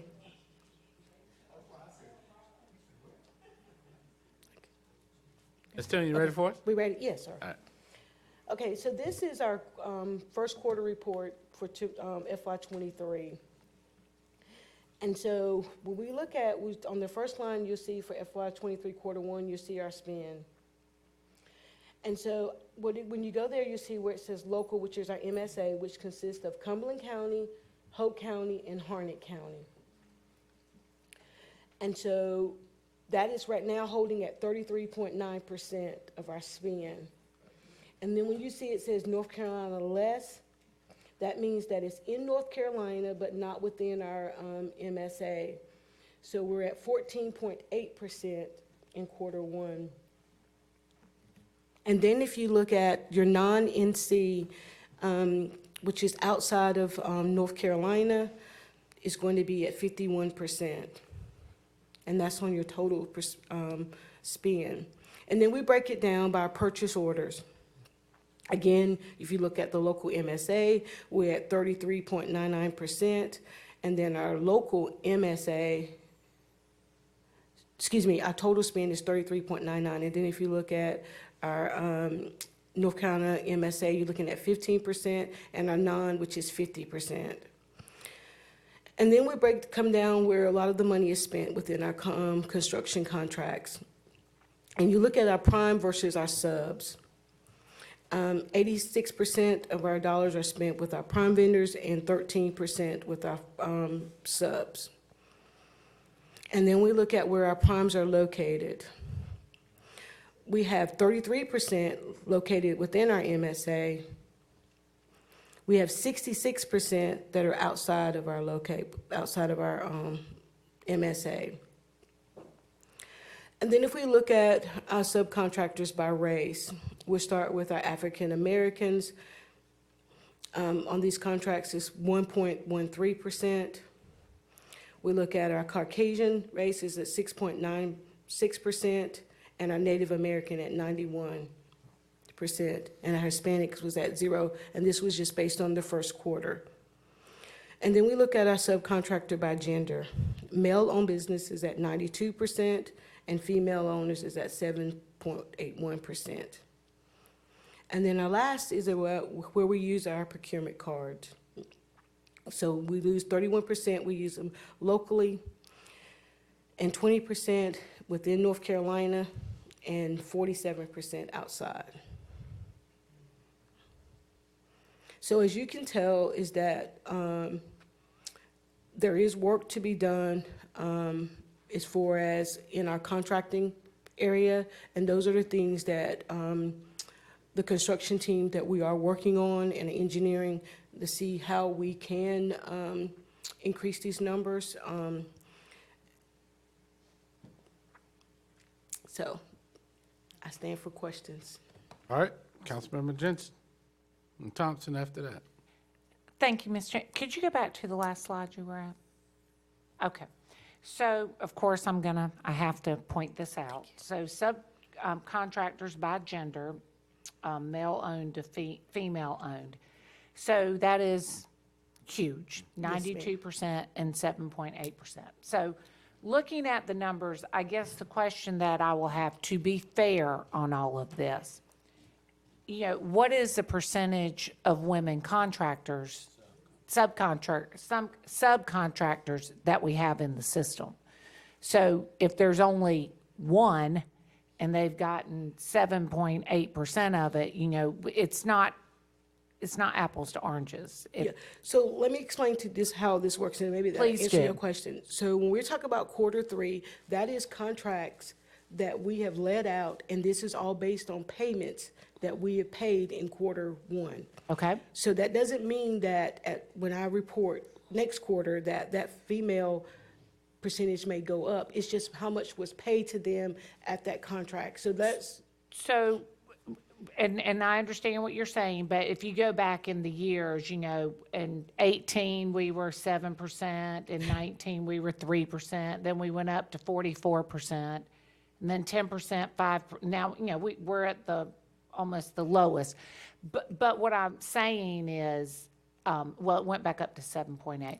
But what I'm saying is it would be very interesting to me, not just for the gender part of it, but for the ethnicity part of it, to know how many subcontractors are registered with us. Okay. So if we only have 7.8% women subcontractors, is there only 2 in the system where there's 50 out there or 100 out there that maybe we need to get our work to go out to them to say, we need you to register with the city so we know that you're out there? Yes, ma'am, and Is I the do have point, that yes. data. I can provide that data. If you could email that to me, that would be very interesting ma'am. to me. Thank you. All right, Councilmember Thompson. Thank you, Mr. Mayor. I just have one simple question. How do we reverse the trend of having all of our money 50% of our money go out the state? So it's based on our skill sets and the work that we put out to bid. So this is why we're working on, we work with the hub office at Fayetteville State to kind of train some of our local subs and primes some of our local subcontractors to become primes. We also was given the authority from the city manager to for me to work with economic and community development and the workforce program to do a, work to get some of our subs their GC license. So we're in the process, we've met, and that team consists of purchasing, economic and development, Lachelle from legal. We're working and to build that criteria and hoping that we're going to be able to list that out the first of the year, that we can offer a general contractors class to folks that live in the city of Fayetteville to address these numbers, to increase them, so we will not have to go outside of North Carolina or even our MSA, that we can build them up to get their general contractor's license and that they can bid on those projects. Because what happens is, if you don't have a general contractor's license, then you're stopped at the threshold of $30,000. I guess my follow-up question would be is how we're going to collaborate with the FSU Hub to let entrepreneurs, upcoming entrepreneurs out there know that this is available. So we have to do it through advertisement, and that's what we're gonna be doing, is that to let them know.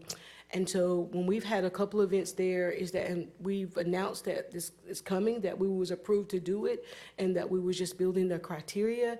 And so we have built that criteria, part of it. Our biggest holdup has been that we cannot find an instructor. We thought we had one, and they kind of bailed out on us. FTCC needed them, and they were not able to commit to doing this class for what we were going to do. So I did meet with a gentleman at ECD who said that he's found another gentleman. So we're hoping to have that worked out. But that is the way that we feel like that we can address this disparity. Because without that GC license, they can't bid on the projects with what the city's putting out there. I mean, you look at the $96 million bond that's coming, the only opportunity, if they don't have a GC license, they only can be a sub. Thank you, Mr. Mayor. All right. Thank you, Mr. Thompson. So, Ms. Toon, again, just to make sure I'm clear, the total spend, I thought with the city's $250–60 million budget, I'm looking at, so you're saying in FY23, the first quarter, we spent $235 million?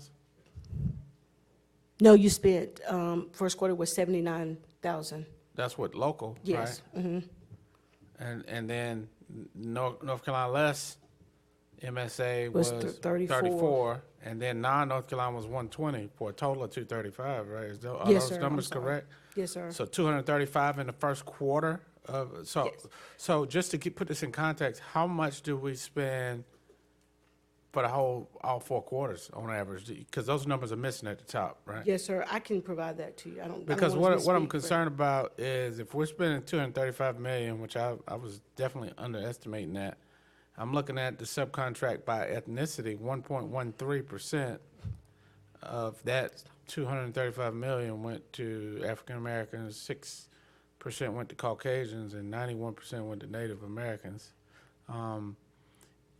That shows a huge inverse based on the previous year's trends. Yes, sir. But if you remember too, on our disparity study, Native American was the highest. And let me just be. And that's in the subcontract, and I understand it because it goes to Councilmember Jensen's point that those are your sheetrock finishers and some of those folks that it may not be a lot of capacity for females or African Americans in those particular subs. But what I hear you're saying is that you're working with to put more primes in the market by having the contractors preparatory class. Yes, sir. Okay. All right, but I hope that we won't forget about the professional aspect of this. Yes, sir. So with that, we're where would very that limited. fall at in this calculation? Like, That would fall up under just going to be probably just on our PO spend. okay. Yeah, that was just on our purchase order. But that is an area that we know that is a identified weakness, and we are working to address that also. Gotcha. Okay. All right. Councilman Harry, did you need anything? Was this just an update on the current status of the MWBE program? This is just an update, correct? Yes, sir. Okay, all right. I would like to say, Mayor, I really hope that our community is paying attention. There's been a loud cry for our local community, our minority community, our women, vendors and contractors, and we are really, really now putting the gas, the foot to the pedal. And I hope that those that are licensed and insured and bonded or whatever the criteria, the objectives that need to meet are listening tonight and paying attention whenever this information is going out, because we're really, really putting an effort now. We're kind of catching up now, and I'm just praying that people are really paying attention and taking advantage of this initiative. So I will say this, that the disparity study did commend us, the city, on that insurance was not a barrier, that majority of times when they do this disparity study, but that is to attest with the small local business enterprise program that we have that addresses that. And so we have a internal policy between the city attorney's office and purchasing is that they will look, her attorneys will look at the risk of the job and decide if there can be lower limits on our insurance. So that has helped us out tremendously too. Okay, thank you. Thank you, Mayor. All right, thank you, Ms. Toon. Keep up the good work. Thank you. All right, Madam Clerk, as we go to the council member request, council, we know there are 5 minutes allocated to for the requester to get a consensus to see if there's an interest of council to engage or to request more information from staff. So with that, go to Councilmember Benavente. Thank you, Mayor Colvin. I was at a service earlier today, and the speaker kept saying that amen to a preacher is like saying sick 'em to a dog. I thought that was a very interesting way to put this idea of wanting to make sure I got everyone's attention, because every time a preacher says something good, you say amen, so you get some feedback, right? So I know we had a very long meeting thus far. Just want to make sure everyone is up and at 'em and all ears and all attention on this. So the city manager, as we know, has already entered into negotiations with the ShotSpotter Corporation, specifically as it relates to certain text amendments to their boilerplate contract. During a meeting that I had with ShotSpotter representatives, I asked them about that particular negotiation point, and they also expressed that they are in accordance with the content of such an amendment. So our board has to be specific and intentional with our staff, and after the last meeting, we referenced a text amendment, but we were not specific about what exactly that would look like. So if you pull up the Granicus and you look at the item for this particular issue, you'll see 2 pages after the request that I made that spells it all out. We can't be overly broad with our direction to staff, or else the root of our concerns, may get ignored. So this very specific vendor, ShotSpotter, does have a documented history of concerns, and they don't necessarily offer those issues during their sales pitch. But there are large and small municipalities that have canceled their contracts because they did not meet certain expectations of those city leaderships. So what are our expectations as Fayetteville City Council of this technology? I've heard from some of my colleagues express such things as saving a life. If it can save one life, that it's worth considering. That if making any measurable and positive impact on our crime statistics, that would be another expectation that we have of this technology. At the same time, we all got that email from the Chief of Science and Technology at the U.S. Special Operations Command here at Fort Bragg, Brigadier General Gothard, who said specifically, and I quote, "Under no circumstances should the City Council accept the data from the contractor. Their job is to sell Fayetteville the system and not necessarily discuss the limitations or its overall effectiveness." He recommends that we monitor the implementation and measuring of the effectiveness of this gunshot technology. So if folks are looking again at what I've listed in that amendment, you will see that validation testing, data access, and ongoing evaluation are the 3 big things that we should want. And again, these are conditions that have already been broached by our city manager to that ShotSpotter folks, and that the ShotSpotter folks have also said, hey, if we believe in our tech, you can have that data. You can evaluate it all you want. So I think we as a council need to give explicit direction to our city manager And I think it's crucial that we do that because if we're going to implement it, let's implement it correctly. If it's going to do everything that it promises to do, that we should be able to see that borne out in the data. So they're really, I'm hoping that, I can reserve the rest of my time for any inquiry. And otherwise, I'm prepared to make a motion, Mayor. Okay, what's your specific, any questions? Councilman Hondros? Thank you, Mr. Mayor. My question would be for manager and/or attorney. Based on this, these proposed amendments that are attached, have you all looked at this? Have you all reviewed it? Is this okay, or is this something you're having exception to?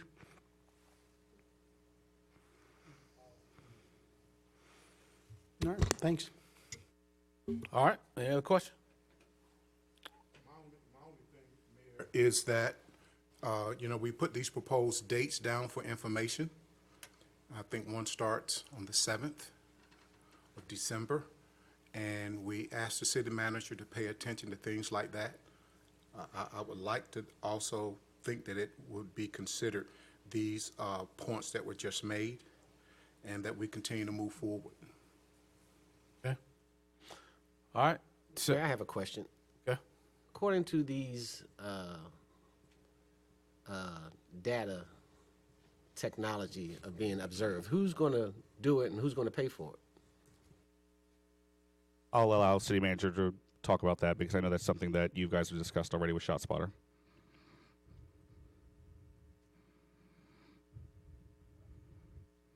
Staff have any, it would be a separate contract that we would have to find a vendor to do that. It would not be ShotSpotter.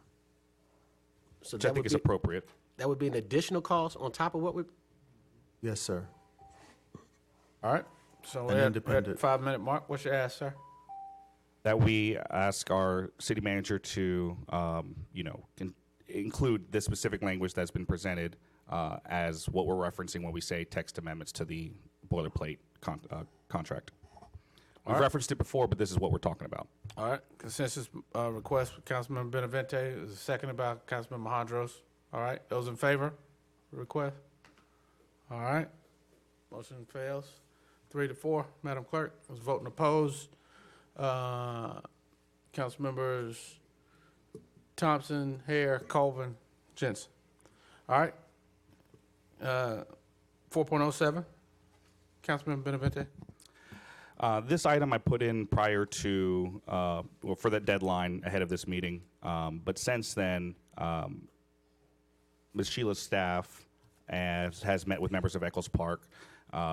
These were the individuals from the community who came and spoke during our last public forum relating to some stormwater issues that they were facing. The meeting, I think, was informative. I think there is a lot we still have to wait on when it comes to the watershed study for that particular area. So I just wanted to share with everyone that our staff did a great job that day, and a lot of my questions or concerns that I would have brought to our full council were addressed there. So I'll leave it at that. So there's nothing requested there? Okay. All right. I have a comment, though, Mr. Mayor. Okay. Councilmember Thompson. I hope council would agree that when the time comes for us to help with the stormwater department, to help a lot of other residents who are having stormwater issues, that this will also be taken in consideration then, not just one area, but pretty much across the city. Of course. Yeah, we've got Flood mitigation is important. several that's in, Yeah, older neighborhoods and newer neighborhoods and. a whole lot of number ones. All Yes. right. Thank you. Councilmember 4.08, Councilmember Benavente. Thank you, Mayor Colvin. 3 major concerns, I think, exist right now as it relates to issues of public safety in our community. We had our quarterly report at our last meeting, and the crime statistics were up in every category but one. 30% up in some cases. We had a strategic planning meeting where we all were shown the projects that were being done as related to public safety, and only one department was working on this issue of public safety in this community. And every single project they had was considered urgent. And I have a concern with how, if everything is considered urgent, really nothing is considered urgent. Thirdly, we all know the number of lawsuits, both public and private, that the city and the police department are facing. The fact that we've made national news yet again as it relates to issues of our police department. And since the summer, our police department has killed a number of civilians here in this community. So with these major concerns, Let's be careful because we don't want to incite or inflame or imply anything, but there have been a number of cases that are still in the there investigation. have been a number of shootings that result in the loss of life of citizens in this community pretty much every month since the summer at the hands of our police. These concerns are things that I believe our city council is yet to act on. I don't believe that our city staff has been properly directed to manage any of these concerns over all these many months. Our police are understaffed, and we're demanding that they serve in roles beyond what really any individual can be trained to do. First and foremost, they are law enforcement officers and shouldn't necessarily be understood to be trained to do every other possible thing that our community needs as it relates to improving public safety. There's a limit. I think it's time that we look to developing and having our staff look into exactly what it looks like to have an Office of Independent Oversight as it relates to issues of public safety and issues of police misconduct. Right now, we rely on the police to police themselves, and I don't think that's been sufficient.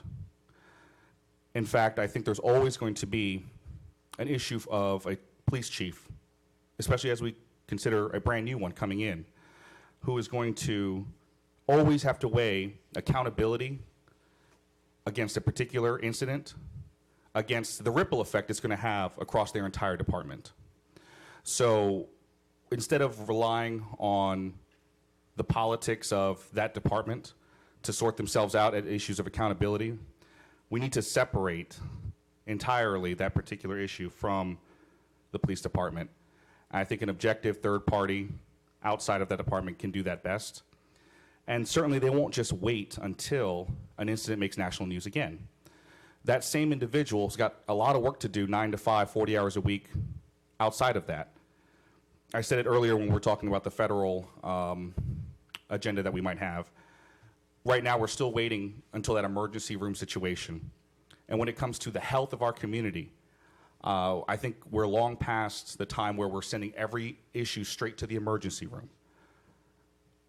When it comes to the health of our community, you want to work on preemptive things. You want to go to the eye doctor before you go blind. You want to go to the dentist before you have to get your tooth surgically removed. You want to have issues of public safety be put somewhere else when best practices are recommended by an independent oversight person, not just me. Every month coming up with a different idea that I've seen or read about. If staff can be focused on this particular issue, and staff can come and recommend the same way they came and recommended the disparity study implementation. Everyone here started to think about, oh wow, we haven't been doing that very well. Let's hire somebody to look at this stuff and help us get to a better place.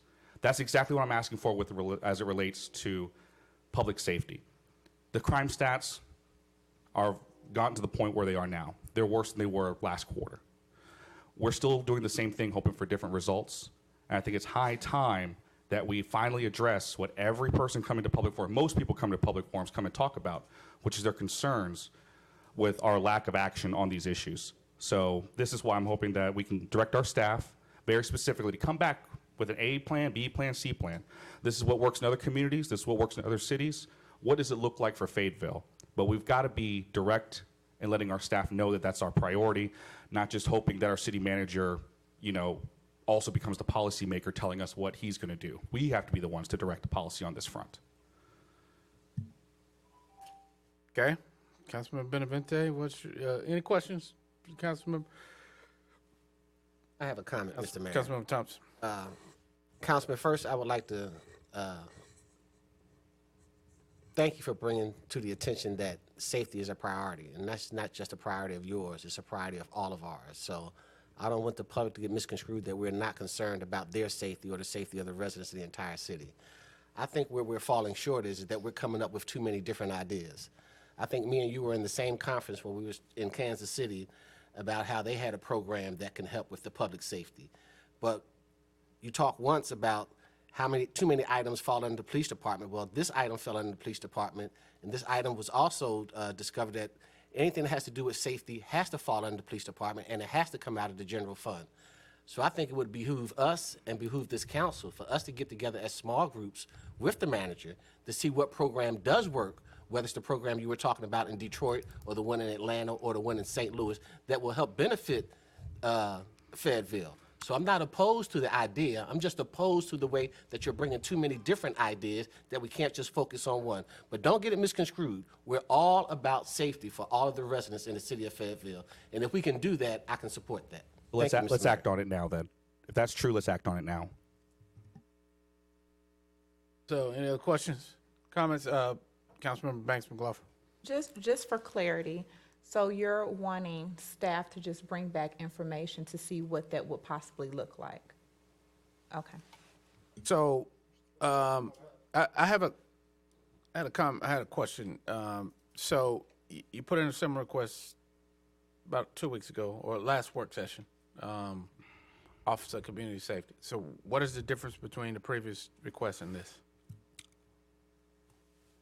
The city manager has indicated to members of this council that he's leaning towards a particular changes in policy and procedure as it relates to oversight and issues of police misconduct. I think that's great. I think there's more that we can do, and that more is what the Office of Community Safety would have been. That, unfortunately, did not pass. So I'm taking it a step back, smaller scale. Let's move forward with what the city manager said he was already interested in, but we have to be the ones to act, and we have to be the ones to direct him to move forward with that. So if the city manager, based on the council's direction, We haven't directed him. we had a meeting that said the things that we wanted him to do. He's going to bring the information back to us. So if you're saying that he's already moving in that direction, what's your request tonight? I want him to come back specifically with how we can begin an Office of Independent Oversight over police misconduct. So this is the same thing? No, it's not, sir. Mr. Mayor, I have a question. All right, so I got to go, so I'm coming. I had Mayor Pro Tem Jensen, Councilmember Banks McLaughlin, you had a question? All right, Councilmember Jensen, Hare, and then Thompson.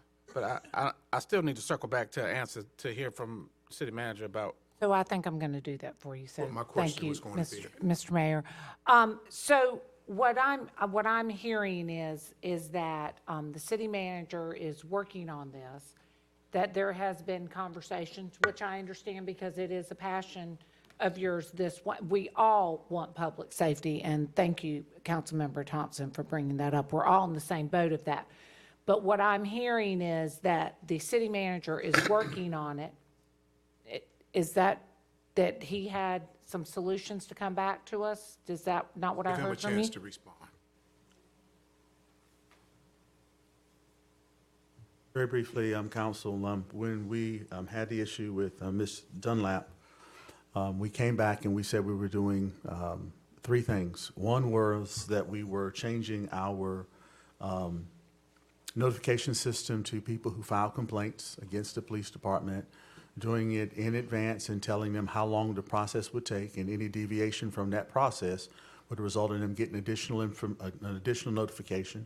Number two, on a weekly basis, I am provided with information about the complaints which are pending, the new complaints which are coming in, and it allows me to have a greater insight into the inner workings of the complaints, whether they are staff-generated or initiated, or whether or not they're citizen-generated or initiated. And then the third was, in order to help facilitate that process even more, I proposed that we would add a position, an assistant to the manager for public safety.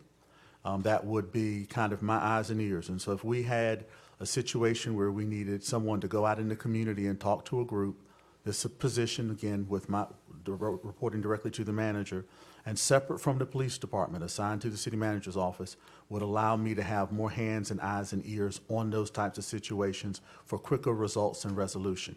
Those were the three things that we had proposed. The Office of Oversight, additional information from Councilmember Benavente about that, or the Office of Community Safety. That was looking at alternative ways in which you could respond to situations in the community other than sending the police. And as we mentioned briefly at the retreat last week, we believe that the mental health component, there's some pretty good traction there with folks and community partners. I won't name all of them right now until we actually have it solidified, as well as there appears to be a funding source as well for that too, using some federal monies. And we'll come back on that as well. But the three that I mentioned at the beginning were my solution, and I think they could morph or move into some of those other areas. But at present, those were the three that we were looking at most recently. And I think it's crucial that we not simply rely on the city manager solely on this. Us as a council ought to give a little more bones and structure to exactly what we're asking for, not simply just hoping to hear back. Let's be Councilmember, specific. that's where he got it from. We called a meeting as a result of the tragedy that happened to put the things in place to make sure that this council and the manager were not the last people to know when there was a use of force incident. So I think he didn't just make those three things up. I think at the end of a meeting, that's the conclusions that came out of there.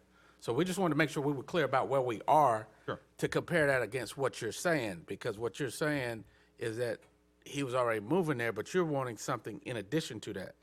Mr. Mayor, can I comment, please? I think a lot of things we do in council, we try to mirror from other cities and what they're doing to try to better our city.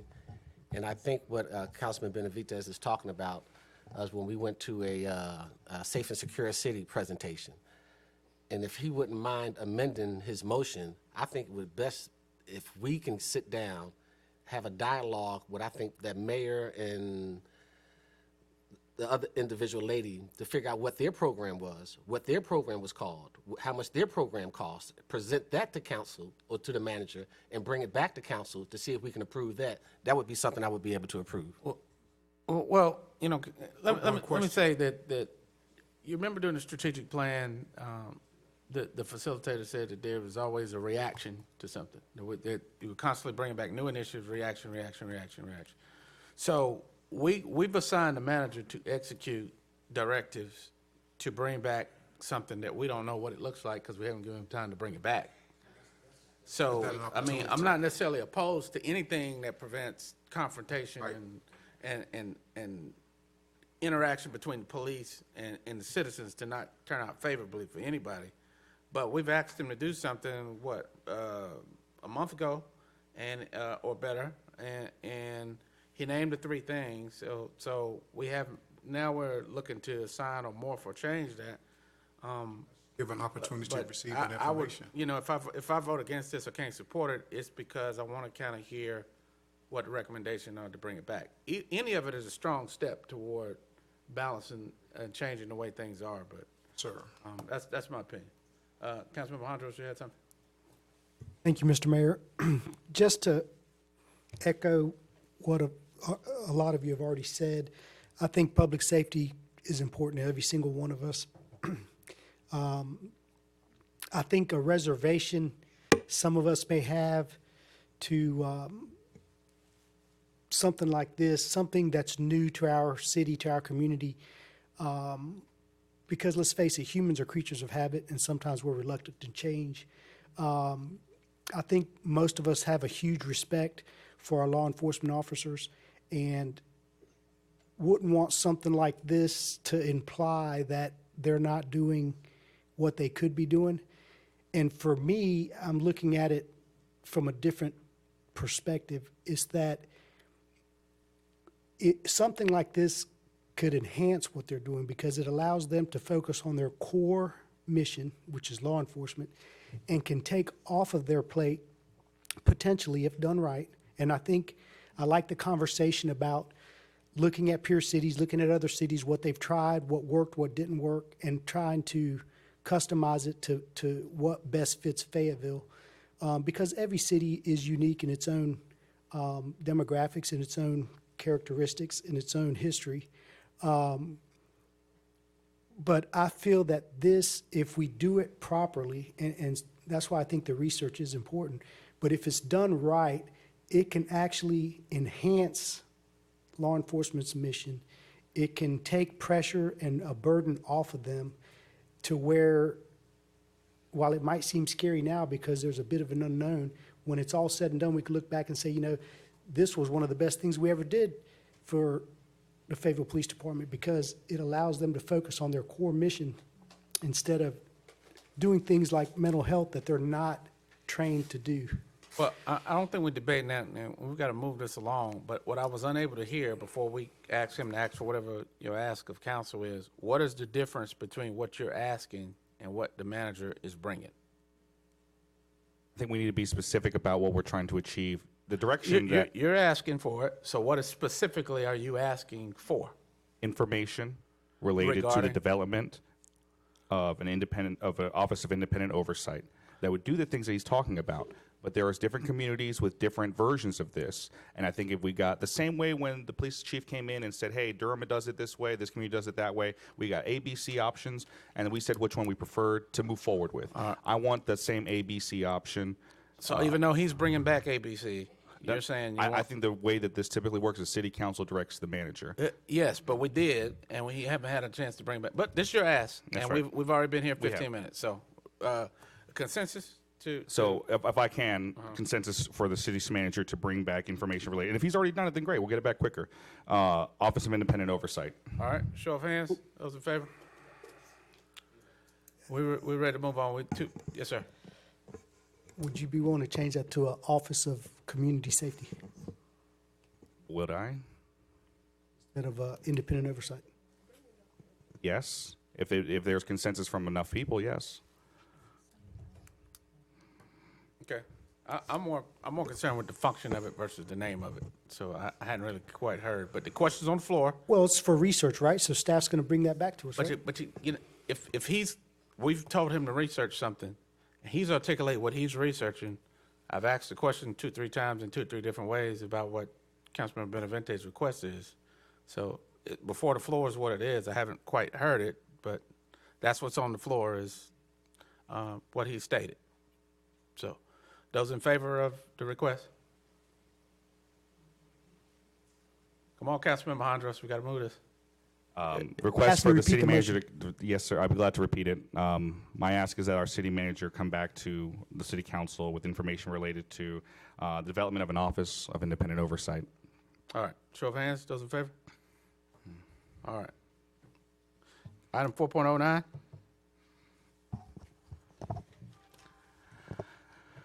Thank you, Mr. Mayor. Currently, city council elections happen on the odd year or the off year. This past November, as in a month ago, was a on-year or even year election where federal, state, and local elections were on the ballot. There was 40% voter turnout this past November. Compare that to our election, the municipal election, that had less than 11%. So this is the difference between 84,000 people and 14,000 people. I think it's a priority for the city council to want increased and improved voter turnout. These numbers bear out if you go year over year. In 2019, it was 9% turnout versus a presidential election, 65% voter turnout in Cumberland County. So that's the difference between almost 150,000 people versus less than 15,000 people. And we can go back further again. 2016, 60% turnout. In 2017, it was less than 16%. So we see a consistency in community members coming out for even year elections and not for odd year. So I believe if it's a priority for members of council to want increased voter turnout, that we consider moving to the even year or on year as it relates to future city council elections. Another reason for my ask is the costs of running an election. Through publicly available information, every early voting site throughout that period costs about $20,000 to run. And an election that the municipal government puts on its own can cost upwards of $200,000 total for the entire election season, whether it's early voting up until election day. So this past July, we had to foot that bill entirely.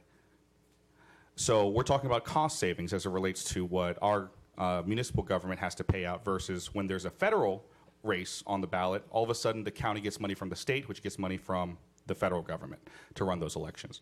So those are two very, very big important reasons that I think fit with all of our strategic goals to save the city money and to increase community engagement with our electoral process. I think unlike any other time in history, because of COVID and because of the census delay, members of council that were elected lost 8 months of our term. So again, unlike at any other time in history, we wouldn't necessarily be giving ourselves free time. We'd really just be making up for lost time. And I think with a lot of the different sort of speed and sense of urgency that members of council have, whether you're multi-term or just got on council and lost 8 months, I think it'll help to alleviate some of that. I think lastly, with my last 2 minutes, I'll also throw out there that there may be some concerns as it relates to, city council not being the only spotlit election when it's on the odd year, that somehow we're getting more attention on our races. But I think looking at the numbers, we see that it's sort of the same 10% of folks that come out for us. So every year we're sort of hoping that actually maybe more people will pay attention because we're the only elections on the ballot. But every year we get proven wrong. Every year it's the same 10% of folks. So if we move on to an even year, all of a sudden people who are researching their candidates, it's that many more folks researching their city council members. We have that many more people understanding that, hey, your local elections actually impact your lives that much more. And you should be participating in that particular race. So again, for all the above reasons, we'll save money. We'll make sure that more people are engaged with our electoral process. And unlike any other time in history, we won't necessarily be taking free time by making the move to the next election cycle. We'll just be making up for the 8 months that current council members lost because of the COVID and census delays. So I'll leave the minute for questions. Thank you, Councilmember Benavente. I did have a couple of things. One, right after the election, once we found out that our special election had different precincts than the state and federal, I brought a request back I'd like to know the status of to make it consistent, because it is a lot of confusion with early vote sites. I remember the sites that we approved for the Board of Elections only had one early vote site versus multiple. In May, there was a vote sites that could be voted on, which included the council. When we ran by ourselves, it went back to the old site. And some of the precincts even changed. Across from Cliffdale, during state and federal elections, and our primary, the folks in the neighborhood across from there, Hollywood Heights, I think, could vote there. When it changed, they had split it up. So there's a lot of confusion about the inconsistency of where the polling sites are when we're running versus others. So I think it should be some consistency and the availability of multiple sites. Only thing I would say is local government, we have the one area that's actually working in government where you don't have a whole lot of, our job is to solve problems. We don't get along with everything, but the partisanship that we see strangle our state and federal representatives and races, I'm just a little concerned with that on the even years.